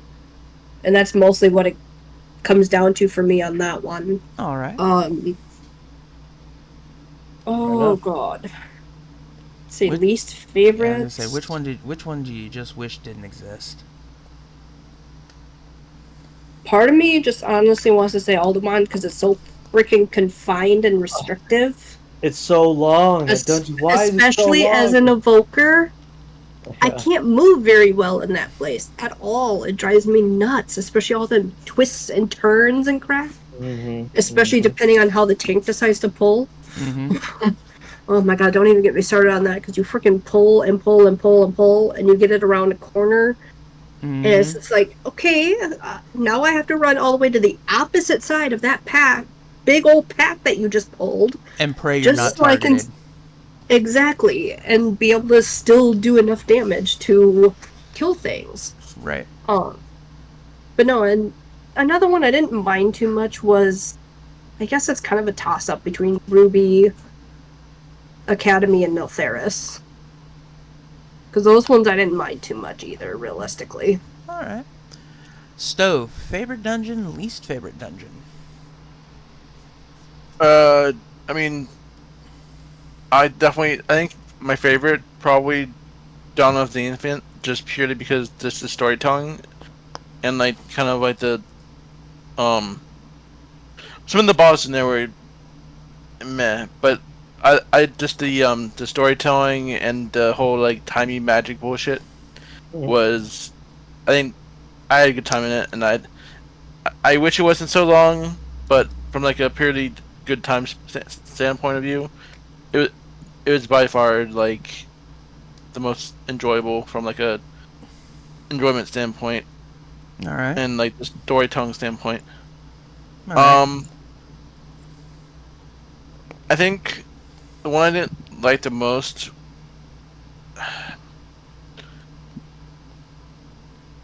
I think probably Vault, but it's very surface level reasons why I don't like Vault. Purely because fucking frogs were the worst. The fucking the fucking mini game with the swirl, like the water, was also pretty ass. And not getting Iridius fragment until it was irrelevant was also pretty ass. All And right. just, I don't know. I don't know. The dungeon itself wasn't particularly enjoyable overall for me personally. I get it. All right. So for me, my favorite one was Algathar Academy. Okay. I just like nothing about that. I just cannot literally say a bad thing about Algathar Academy. Fair enough. The least favorite one, and it's only for one reason. Most of the melee classes I play require Storm Strike as a BIS weapon, and the drop rate on that was 0.4%. Oof. Jeez. We've been dealing with this expansion for how long? And I've seen it once. At a time, it was so irrelevant, I gave it to another demon hunter because they felt so bad. And they didn't even ask for it. I just did it because I could tell they felt absolutely horrible. Because they finally saw it. Like, at one point, I thought it was a damn myth. I mean, to be honest, speaking of thinking things are a myth, don't even get me started on the frickin' Evoker Lego. No. I killed frickin' Sarth like 20 some odd times before the stupid thing decided to finally drop. I'm not... And then it was a pain to try and go and get all the stuff for it just to make it and stuff, whatnot. I mean, ultimately, I feel like that begs the question, shouldn't there be, unless I'm missing something they added this, shouldn't there be like a currency where you can build up over time, like badges, like valor points or badges of valor like you used to get in Wrath of the Lich King, where if you didn't get the drops you were looking for in your dungeons or your raids, well, you still got these badges and you could go to a vendor and just pick up whatever item you needed to fill in those spaces. I know the Great Vault does that, but the Great Vault is super RNG and doesn't necessarily give you what you need. In fact, it'll give you 3 boots when you already have the best boots you could get. But like, you know, I feel like, is there like a system that could be put in like a valor point system that lets us fill in the gaps in our gear, like to get our bis that we can't see for months at a time. I mean, Right. something like that would be kind of nice for them to add in because it would definitely help those of us like myself and others where we will go and kill a raid boss multiple times and not see our best weapon. Or just Yeah. like, modifying the catalyst system to like allow you to choose what you catalyze into your item, catalyze it into. Right. Whether or not every item would be, not every item would be, one catalyst point, but like, say, you're looking for a tier slot for your head, but it would be 4 points of catalyst charges, as opposed to 1 point for like the non-tier whatever.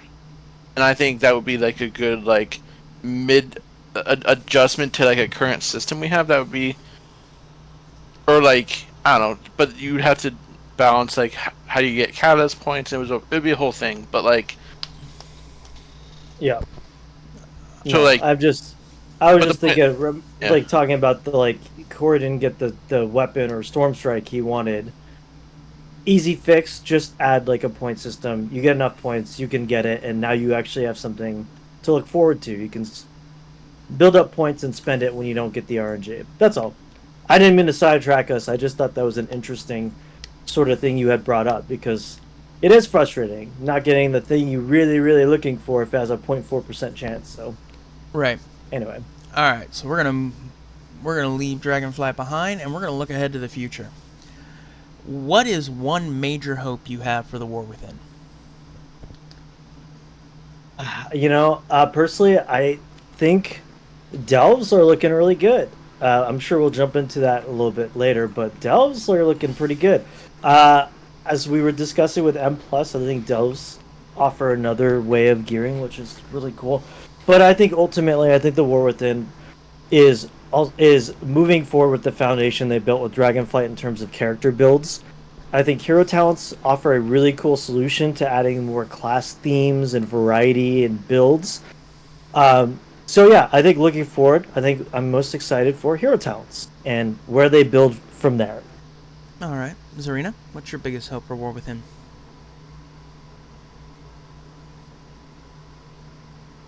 Oh, Zarina clocked out. Next try. I'm still here. I guess I hadn't really thought too much on it, so I guess I don't really have much on that topic. All right, we'll go ahead and then move to Stove. Um, I think I'm kind of the same mindset. I think hero talents and how they change um change class design in the future will definitely be a good interesting thing to see how it develops. That being said, also I think I realize this isn't exclusively tied to War Within, but having the notion of like support or utility classes um definitely might be a thing to keep an eye on, especially with Mm-hmm. how Evoker and Augmentation kind of the hero talents have kind of developed into like a utility where, or like a support one where it buffs all your support abilities, or like a damage capacity where um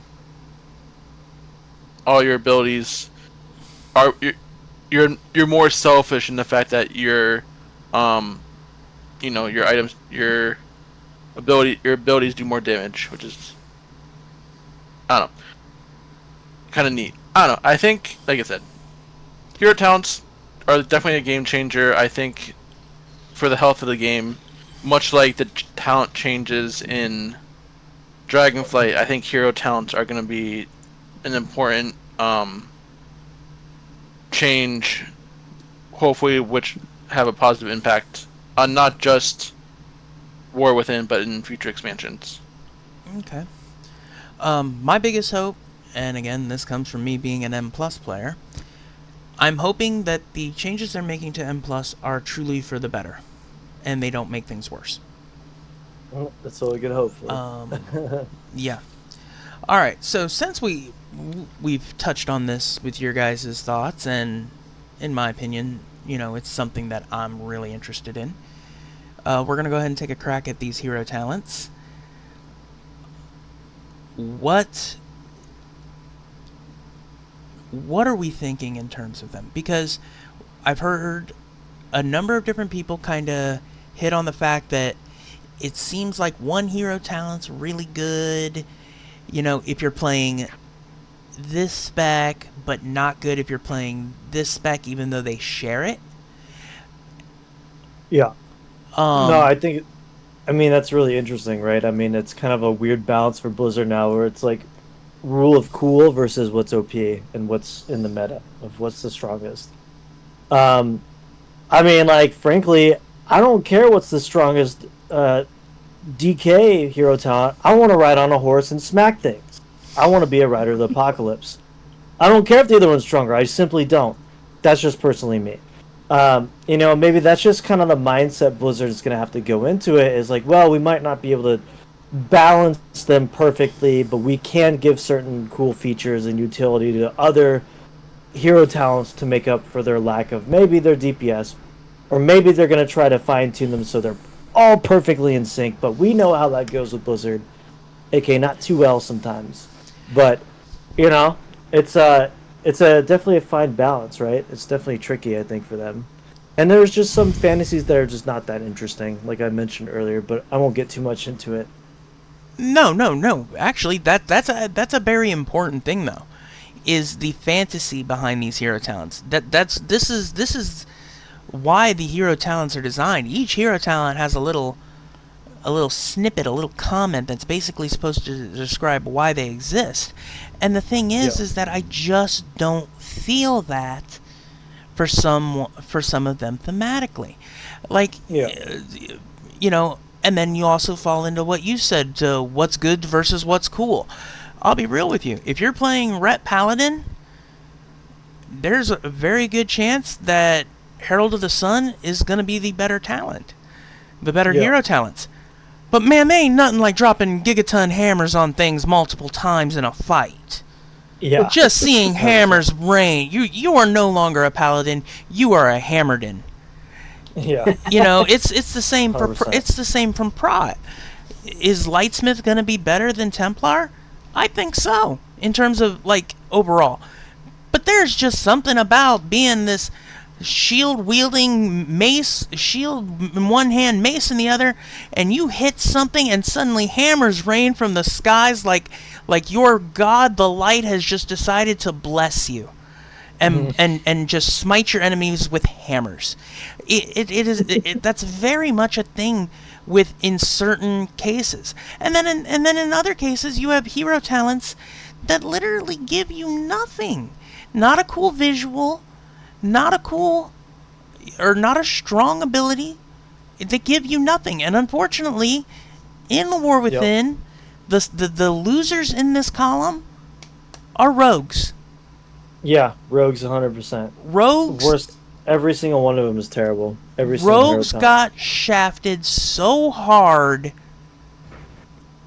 It's like a scene out of a bad porn clip.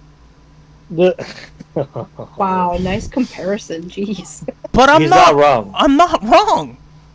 Yeah, Rogue is doing bad. Rogue got screwed so hard they were begging for lube. Yeah. I mean, it gets to a point where, and I've kind of mentioned this before, that I think Rogue is getting to the point where they're a melting pot. They are a melting pot of three specs blended together. Like, every spec could use Shadow Dance, and they got comfy with it, and then they're like, no, we're going to give Shadow Dance back to Subtlety because that's their main gimmick, and now the other Rogue specs are crying because they don't have Shadow Dance. Understandably so, because Shadow Dance is awesome, but it really did kind of blur the lines on what these specs are in the fantasy of what a Rogue is. So, I think the hero talents have the same issue. I think the fantasy is just messy. Like, I mean, they literally took the cliche, like, coin flip. Like, you're just like a mercenary, you're flipping a coin, right? The cool, like, You're leaning against the door and you're flipping a coin and it lands on the side and you go, well, tails means you're dead. They took that and turned it into an entire hero talent tree. How? That is so lame. It's just so dumb. It's just not very good. But here's my thing, is even with their really bad hero talents in terms of like visual and what they bring, now we have rogues getting buffed to where assassin and outlaw are looking like A-tier contenders. And I'm like, how are you going to be an A-tier contender when your hero talents do nothing?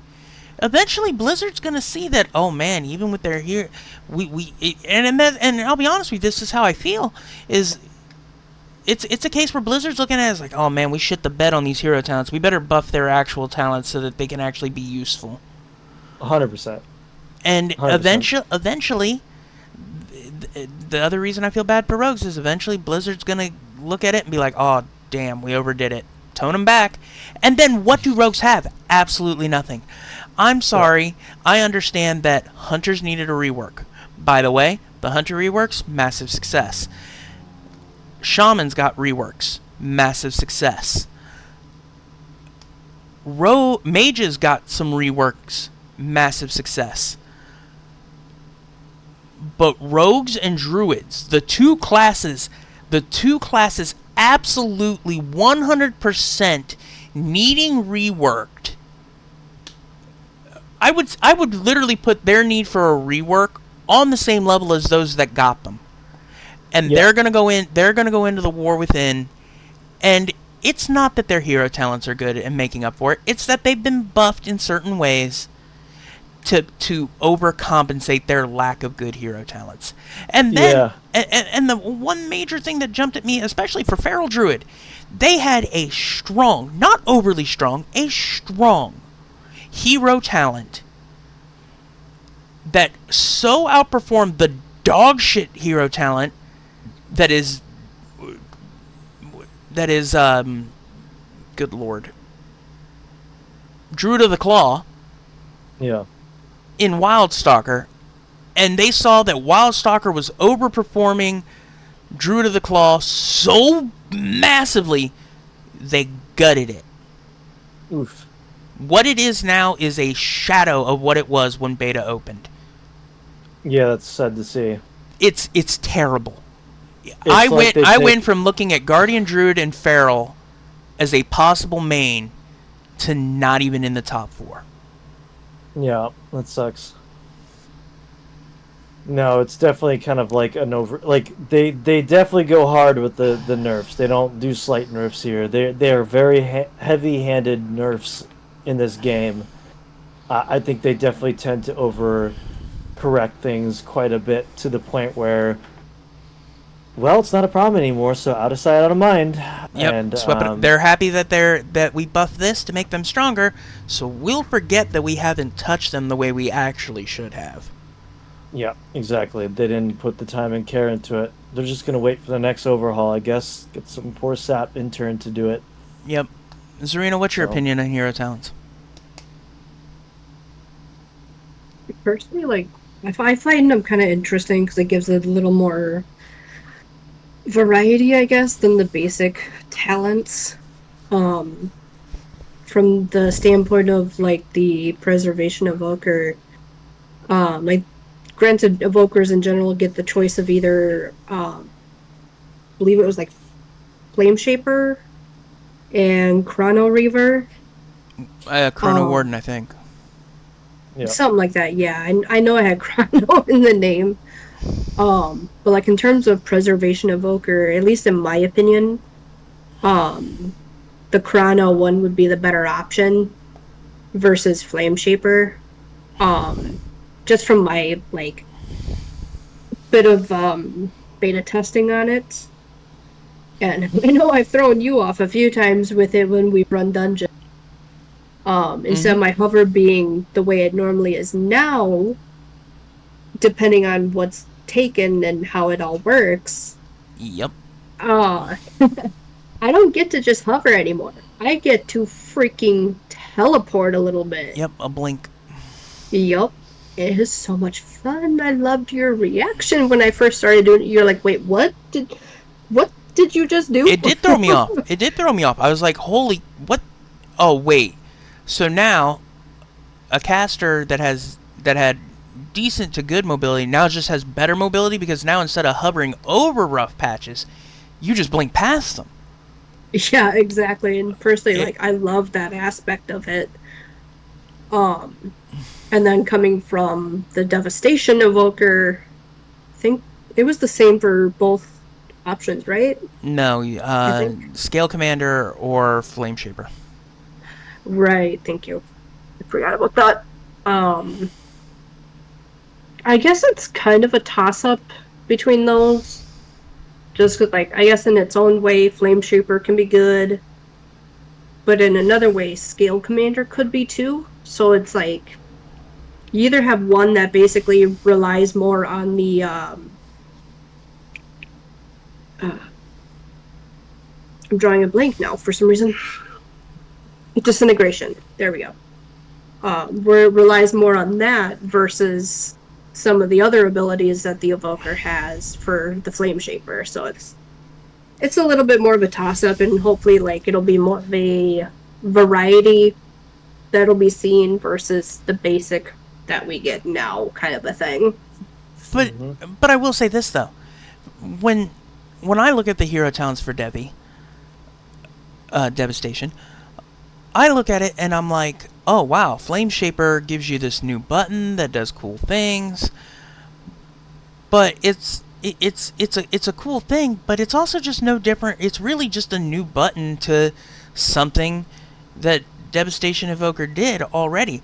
When thematically you look at Scale Commander, your abilities have a chance to call in Drakthir to come in and do bombardment runs. Right. Like right. you literally feel like a commander. Like you're like, I did this, now get 'em boys. You feel it.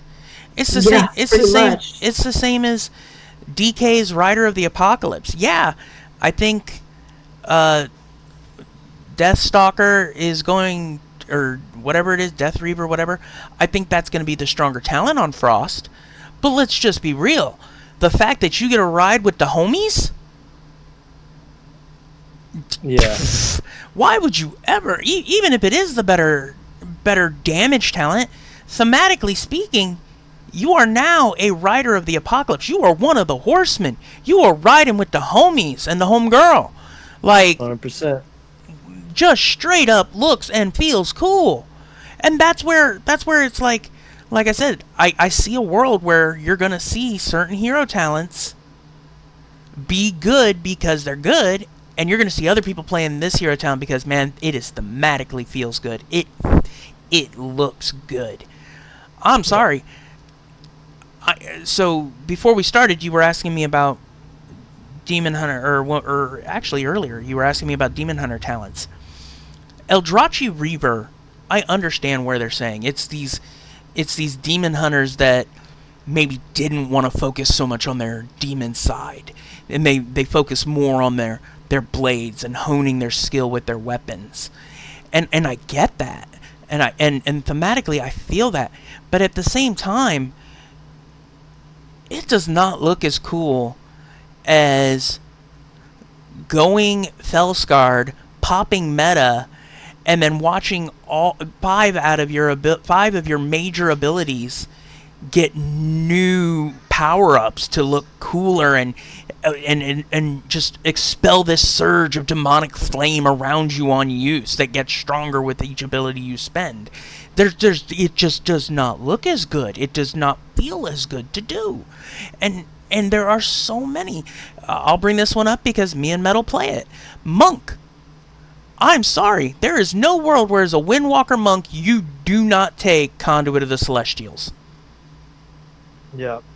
100%. You It just fills that gap that I think there's a slight gap in the rotation that I feel now that the Expel Harm isn't active anymore, because you could choose where it makes the spec flow really nice, and now it's kind of just automatic. So I feel like you're right on that though, 100%.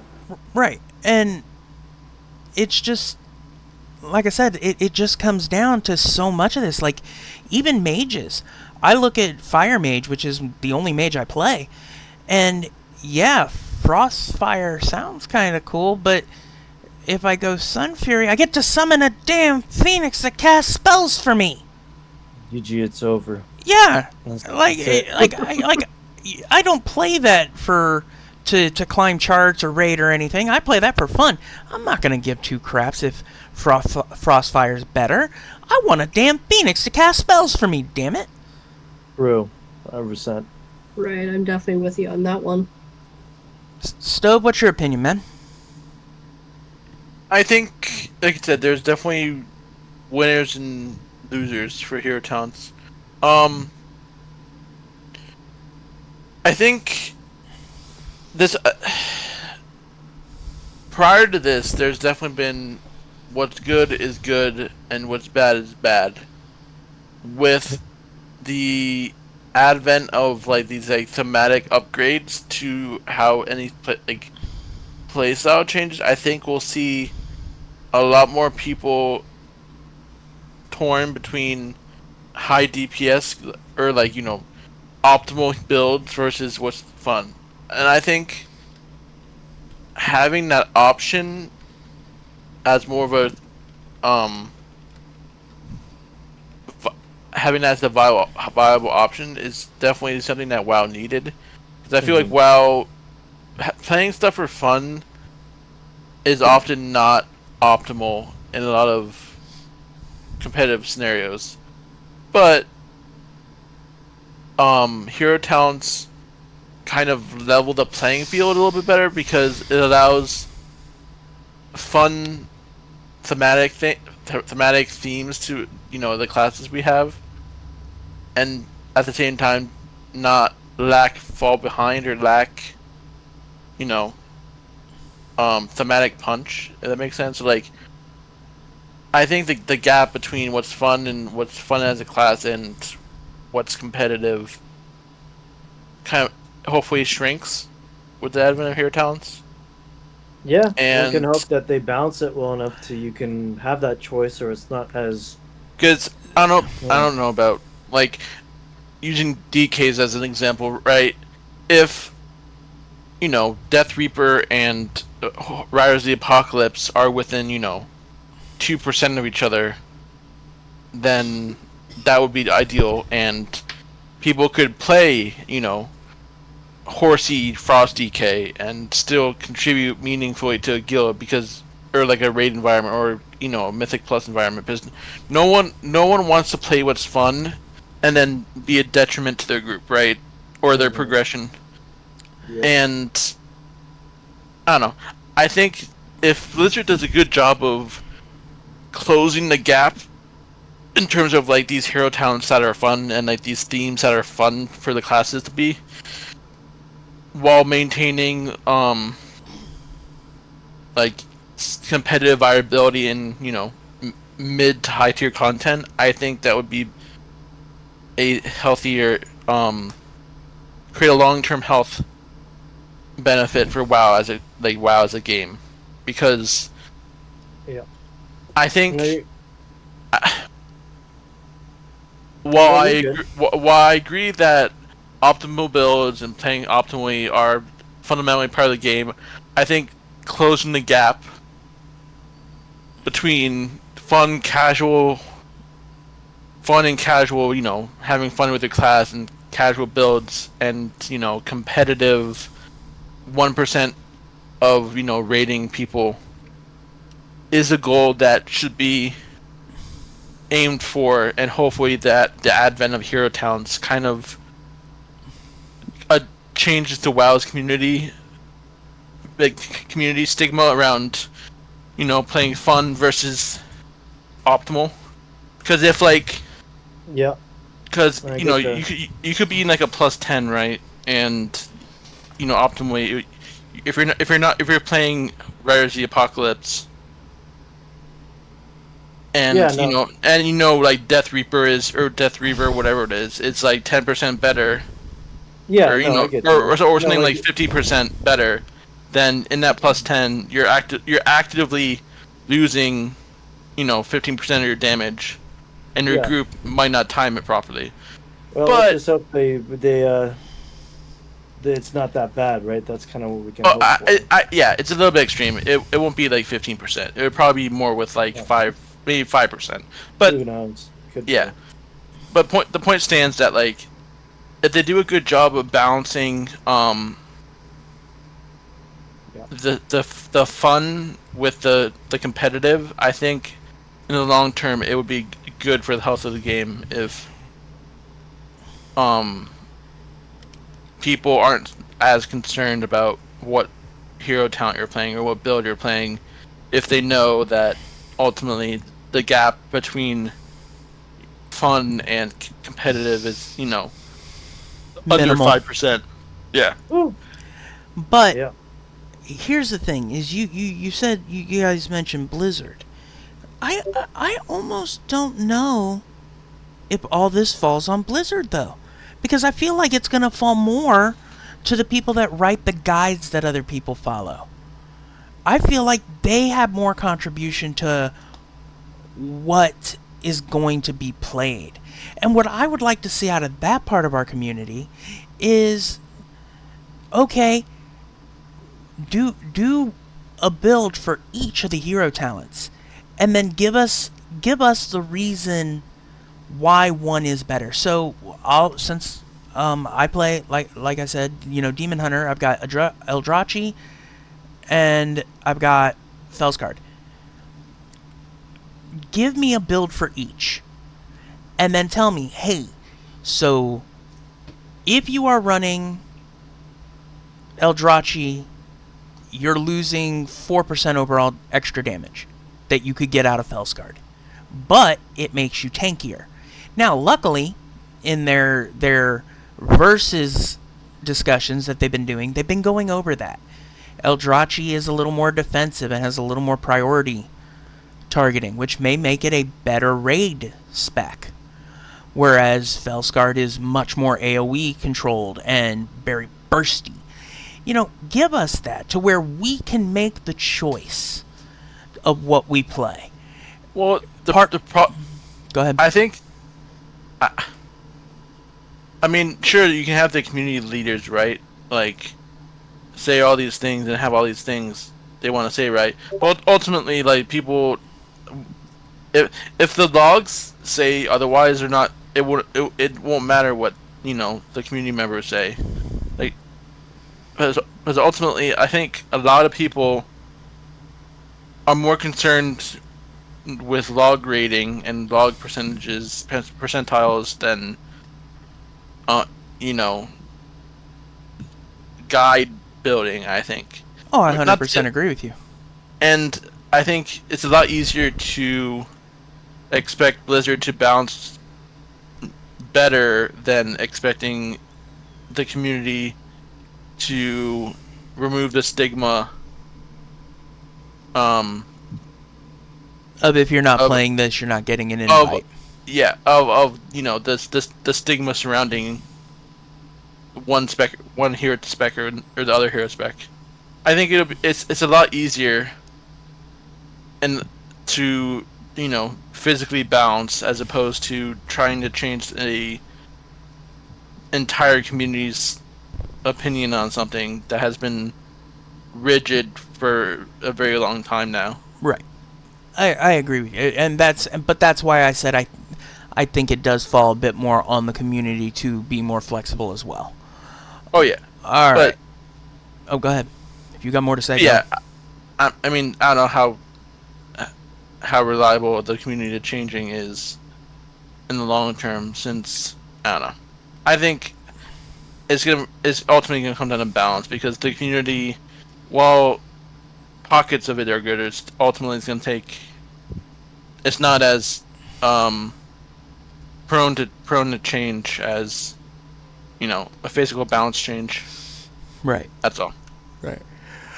Okay, so the thing we're going to hit on now is the new piece of content, or new.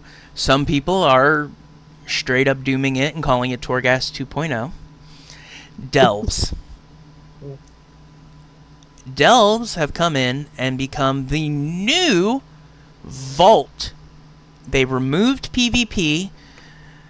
Oh, Dill, I think we could go into that whole thing, and that'd be another episode on its own.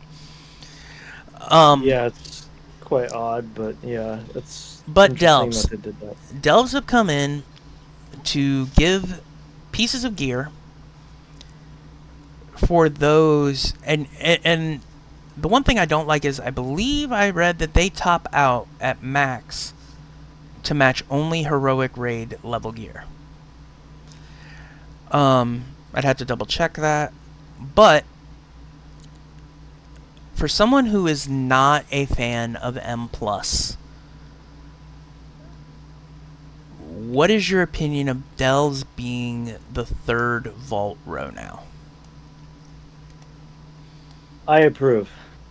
There it is. No, I'm just kidding. No, I do approve, but I could talk a lot about. I do think it's a good start. Yeah, I like it. I mean, I haven't tried Delves yet, so I can't really again, I didn't get the beta access. I'm kind of just chugging along, waiting for the launch. So we'll see how the Delves are. I think Delves will be tolerable enough for me to enjoy doing.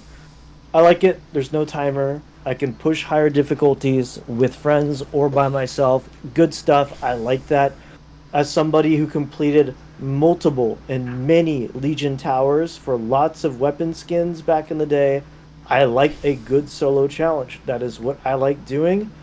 I do not like forced arbitrary or artificial challenges due to a timer with 4 other people. I like actual challenging content that I strategize for myself. So if Delves provide that gameplay loop for me in a meaningful way, I will be very happy. And if it provides gear alongside that, no complaints from me. So far. Again, I still need the Triumph, so we'll see how it goes. I'm very hopeful. So the one thing I will say about Delves is I like the fact that they can be done solo or in a group. I'm hoping, and again, like you've stated before, I've had beta access. I'm hoping they're better tuned. Because, honestly, if you are not playing a tank or a plate wearer, doing them solo is a nightmare. Because, especially as you get higher up, things just start hitting really, really hard. Yeah. That being said, I do believe that them being on the vault is a positive. I believe that the issue with PvP being in the vault was, I feel like PvP rewards should be done differently because, again, it's its own separate entity.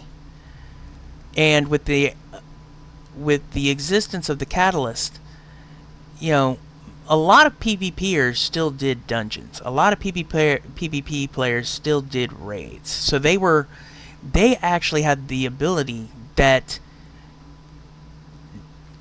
someone like me who does raid and M+, didn't have the ability to do. They could build 9 vault options. And unless you did all 3, you could not do that. You were limited to, if you were just a raider, you were limited to 3. If you were just M+ and you didn't raid, you were limited to 3. But PvP, to do PvP properly, you are almost required to do one of the other 2. Yep. And I feel like with that in mind, it should be that if they need a piece crafted with versatility, crafting is going to be much easier, much more accessible. And they've made some improvements that I think will be okay. So I think putting Delves on the vault was the right choice because it opens up for pretty much all players to be able to build up to 6 options in vault. Because being only 3, I can't even imagine how that would feel. Oh, let me see what I got in my vault today. I got 3 and they are all 3 boots. Yep. It's terrible. That feels awful. Or if you get 3 pieces that are garbage to you, your options to get something to put a slot on a ring that may not already have one. No. I think delves were the way to go. It also gives people that just like playing solo. You have a number of people that don't like to play with guilds, don't like M+, don't like raiding. And that's another thing that they've given those people is when Mythic raiding opens up on the 17th, so does story raiding, where you will be able to do the raid as part of a storied scenario to face the last boss and get the end of the story. Yeah, that's interesting. And it's with that in mind that I think delves are... I pray they are as good as I'm hoping. Mm-hmm. I think they have the potential to be. Especially, Let's I hope. feel like... Do Especially you moving... think Delve should have a separate gear system like you were advocating for M+? No. No, I don't. No, I don't think so. I think delves are pretty much. I think they're just. I mean, delves again are just have more in common with. I don't know, not doing M plus. Delves... Doing M plus. They're just different. They're a different beast, but they're not like. But what if high level delves turn into M+ in the sense that You're not rushed though. You're not rushed to do it. But certain classes become strategize. meta, and you know. Well, I mean, that's a tuning thing. They just gotta tune it so every class can have a way of doing it. I mean, look, some classes had it easier in the Legion Tower, but that didn't stop me. It was fun. So, I mean, I'm gonna tell you right now, it was freaking a nightmare to play Destro Lock in the Legion Tower, but I did it. It was good, and I got my Sargeras Scepter. I'm actually using it right now on my Warlock. I'm looking at my Legion Tower artifact. Satisfying. Boom. It's a good challenge. Speaking of the Legion Mage Tower thing, like, attempted to do that thing so many times on my Hunter, and still have never gotten through it because it's been so frustrating for me, and I just eventually gave up on it. Yeah. Even when it came back, like, I attempted to do it and continued to have issues and proceeded to give up on it again because I'm like, I'm not going to waste my time on this dumb thing if I can't even get anywhere with it. Yeah, and that's, I think, where delves differ from M+. I think it's not a like racing against the clock. It's like you have to push yourself to like get to the next highest level content, and it's not because of like some dumb timer. But anyway, getting sidetracked. What were you gonna say, Corey? So the one thing I will say in regards, there actually is a reason why delves will never have that issue that M+ does, where there's like a meta. And that's because, okay, you look at this one delve, and your brain says, okay, these are the talents I want.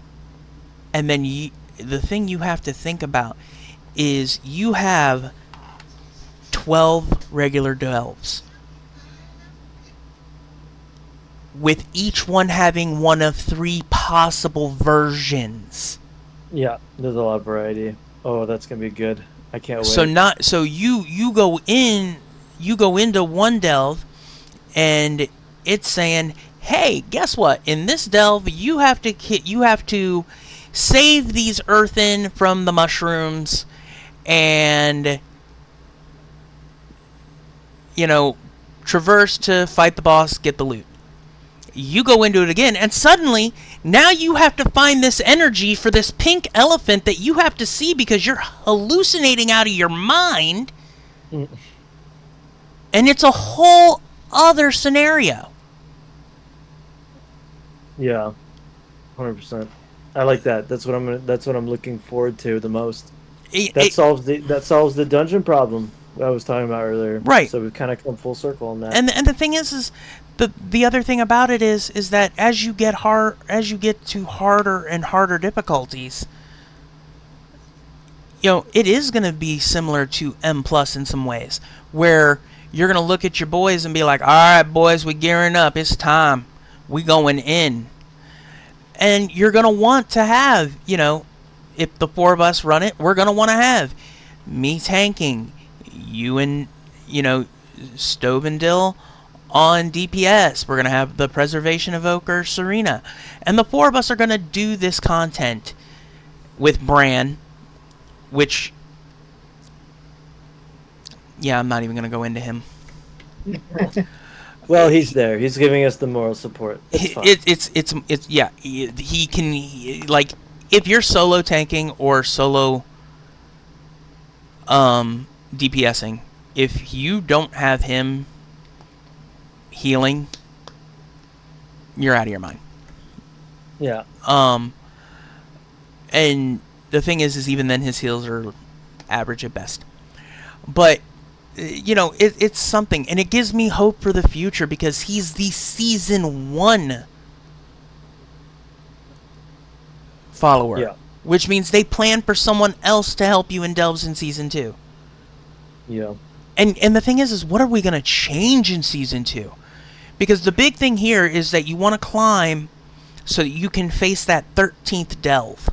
The secret delve that has Zarek, the essentially Xalatas right-hand man that we have to kill. Like, right. So there's even a bit of story to the delves.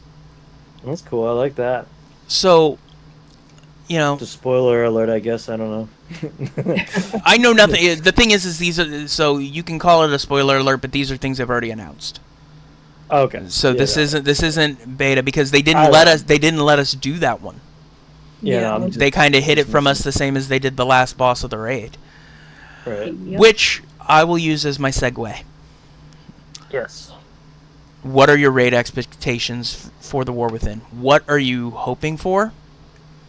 And what do you want to see out of the bosses?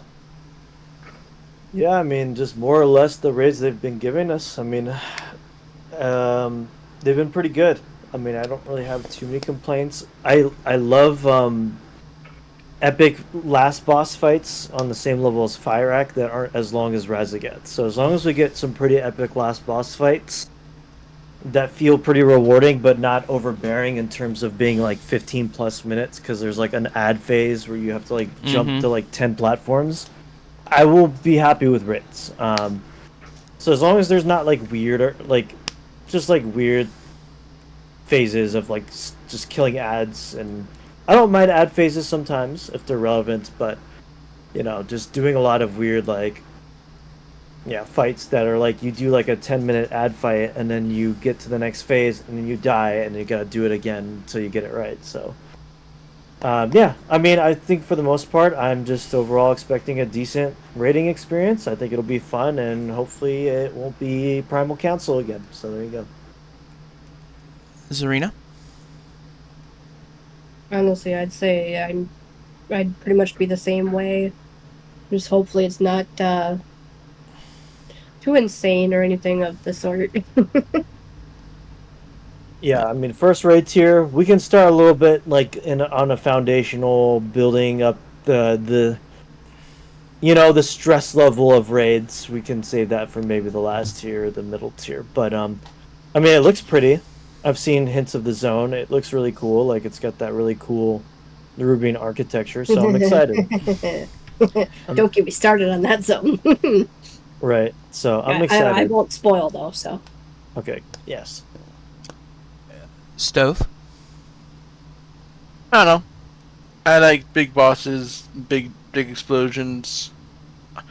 Now that I'm not a caster, I'm not worried about as much by movement, but I don't know. As long as the wall boss isn't ridiculous, but I don't want it to be overtuned and frustrating. I just want the wall boss to be an enjoyable experience but not feeling like we're just banging our head up against the wall. Okay, so I'm not making any progress. Alright, so I'm going to have to give you a little bit of spoiler since you brought up wall bosses. The boss that's in the position of most wall bosses, you can look her up. Some people have put the beta fights for her on YouTube.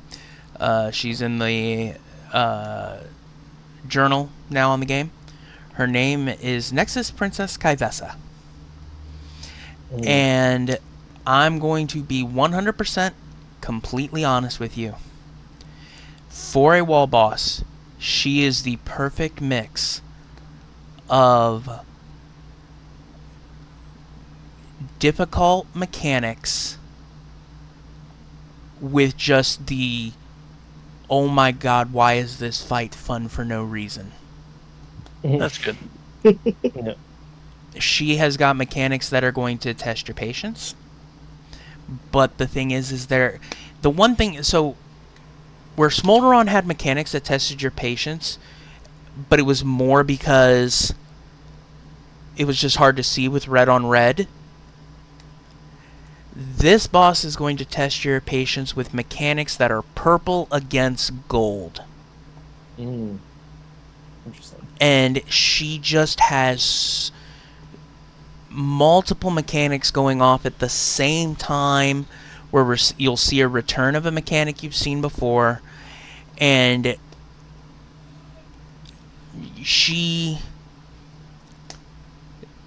I feel like after, depending on Ansarek, who nobody's seen, I feel like she will be the boss that this raid is rated with. When people look back at this raid and go, why was this raid good, or why was this raid bad? No, I take that back. The second to last boss will be the reason why people call it bad. That boss needs so much tuning, it's ridiculous. Is it the one that I'm thinking it is? Yeah, it's this raid's council fight. Alright. That's what I thought it was that you were talking about. I was trying not to alarm Dill. Oh, fair enough. I already know there's gonna be a council fight. That's a given. I was just trying to not to alarm you, but I feel like she'll be one of two bosses that you will look back on and go, God damn, those were fun fights. Yeah. So I'm really, really looking forward to how they've tuned them, what the final result of their tuning is, when we can actually hit the raids on September 10th. I think the raid as a whole is the first one I can say where I never felt like any boss... No, there's one boss that's bad. I don't like it. I absolutely despise it. But only because I don't think it should... It feel... And Dill, you'll be the one to properly assess this simply because you dislike dungeons. M plus dungeons. It feels like they just put a dungeon boss in the middle of the raid. Oh, wonderful. Yeah. Which I won't go into detail, but yeah. But every other fight that I have been able to test on heroic and normal difficulty has not felt like... It feels like the curve between normal and heroic is fair. The extra mechanics are fair, but I did not genuinely think that there was a bad fight aside from the one. Well, I mean, makes me excited. Again, I'm the kind of dude to just look up the fights the day, like actually 10 minutes before we start doing it, and it's like, yeah, all right, I got it. God damn it, do your homework. This is kind of how I've been. I mean, I got no issues. I was gonna say it's worked for you this far. Yeah, this ain't my first radio. I've been doing this for like 11, 12 years. It's fine. Once you've done, like, I'm not like.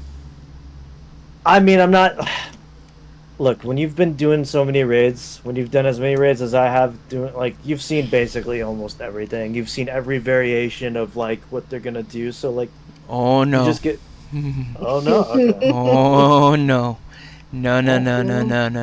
Just you wait. Oh, no spoilers, but what I will say is for some of these raid bosses, they definitely went into the trick bag. Okay. Yep. Well, I'm excited to see it. Yeah, they definitely went into the trick bag for some of these bosses. But this I'll use as another segue into something that Stove mentioned about dungeons earlier. You will want to run dungeons because at least the 4 that they're putting in Mythic Plus from the 8 new ones, something that happens in each of those dungeons will repeat in a raid boss. Interesting. Oh God, Siege of Burrell's in a raid environment. No. Fuck. No. Why would you put that in the air? No. I mean, it's already too late. He's already done it. I know it's already out there now. Great, they're gonna look at that and be like, "That's a somebody at Blizzard's gonna watch this podcast and literally go, oh my gosh, why have we never done this?" So guys, for the next raid, hey, we're gonna when we bring up the season 2, the 4 old dungeons, let's take mechanics from those, enhance them, and throw them in the raid. I swear, if that happens, Gross. Stove. You, me, and a hammer. It won't happen. So it's fine. Yeah. You say it. I swear, they're gonna I bring. mean, we say that now. Just wait. They're gonna bring. They're gonna bring back. Just imagine this, guys. They bring back Theater of Pain for season 2, and Oh, yeah, brother. so I know, right? I so want that. But then in the raid, they say, okay, you have a 20-man raid. Well, now everybody's gonna pair off and have to fight each other to the death. So only 10 will be alive when you come back. That would be so good. Oh, Oh my god. and That'd be horrible. then you match up against whatever class. So a healer versus a healer, tank versus tank, DPS versus DPS. Oh my And god. So That's just say you have like half in Zarina dueling to the death. Oh my! That would be so I wouldn't fun. need. I think I'd go ahead and take defeat just to watch Zarina finally have vengeance. Oh, that would be so good. Just years of torment and pain and suffering, and just it won't even matter. Sure, I'll die to Hippie Dill again, like just like because I'm so busy watching like Zarina fight to death, like Hippie Dill, Oh is my that god. my hippie twin brother? yes, Dill. Yeah, I could just imagine though. Could you just imagine the first time it happens? You've got Stove over here who never used a big cooldown, gets thrown to fight Twinkie, who's used all his cooldowns. Then Stove's like blows every single cooldown on him. And then Twinkie would still kill me. Like I'd like save all my cooldowns expressly for that fight, and then just like freaking Still get hoisted. Yeah. All right. So I think it's go ahead and be that time where we'll go ahead and call this episode. Any last things you guys want to say before we call it a quits? Yeah, just to say it was a good talk. We covered a lot of points. I think it was great. Overall, I think I'm pretty excited going to War Within. Excited for the raid, as you alluded to. I'm excited for hero talents, and I'm just kind of. I think overall, there's positivity in the air for WoW, and I think that's like kind of what we need as like. We have our own opinions. Like, we are the bridge between the casual players and the crazy hard mythic players, right? We're kind of in between there. So I think we have a good perspective. We have a lot to say. We have a good perspective to fill. And I think we can see it from both sides. A little bit more, maybe the more casual gamer side, more than mythic. But we can see what the mythic and the higher end people are doing and can see why they would want certain things. So I think overall, both sides, everyone on the spectrum of whether you're a hardcore player or you're a more casual player, I think there's a lot of fantastic things to be excited for in the War Within. And I have a pretty positive mindset going into it. So I'm excited. Zarina? I'd have to pretty much agree with everything that's been said so far, so. All right. Stove? Yep, it was good to be here. Good chatting with everyone. and like I said, I think having we have a good coverage of um kind of being between hardcore and casual, and I enjoyed chatting. And also, Wawa Wiwa. Perfect. Amazing. That's a wrap. Hey, you know Aw. what? And next time we'll get into PvP, okay? I promise I won't talk your ears off for 3 hours. Or maybe I will. Sure. Yeah, Stick we- around and find out. We'll Which see what one? happens. Yeah. We'll see what Put you on happens. PvP and you'll Same, just go on forever. same deal time, same deal channel. Mhm. Yeah. All right. Yeah, like you guys, I'm hopeful. I think we're in a good spot. I think things are going to get better. And I'm really like, especially with some of the steps they've taken, new things they've shown us, especially in the last year. I'm really looking forward to seeing what Blizzard's going to cook up for us, and I think that the World Soul Saga is going to start off strong, and I guess we'll have to wait and see if our hopes come true. But I think we're in a good spot. So that's going to be the end of the Everyday Gamer podcast, and we will see you all next time.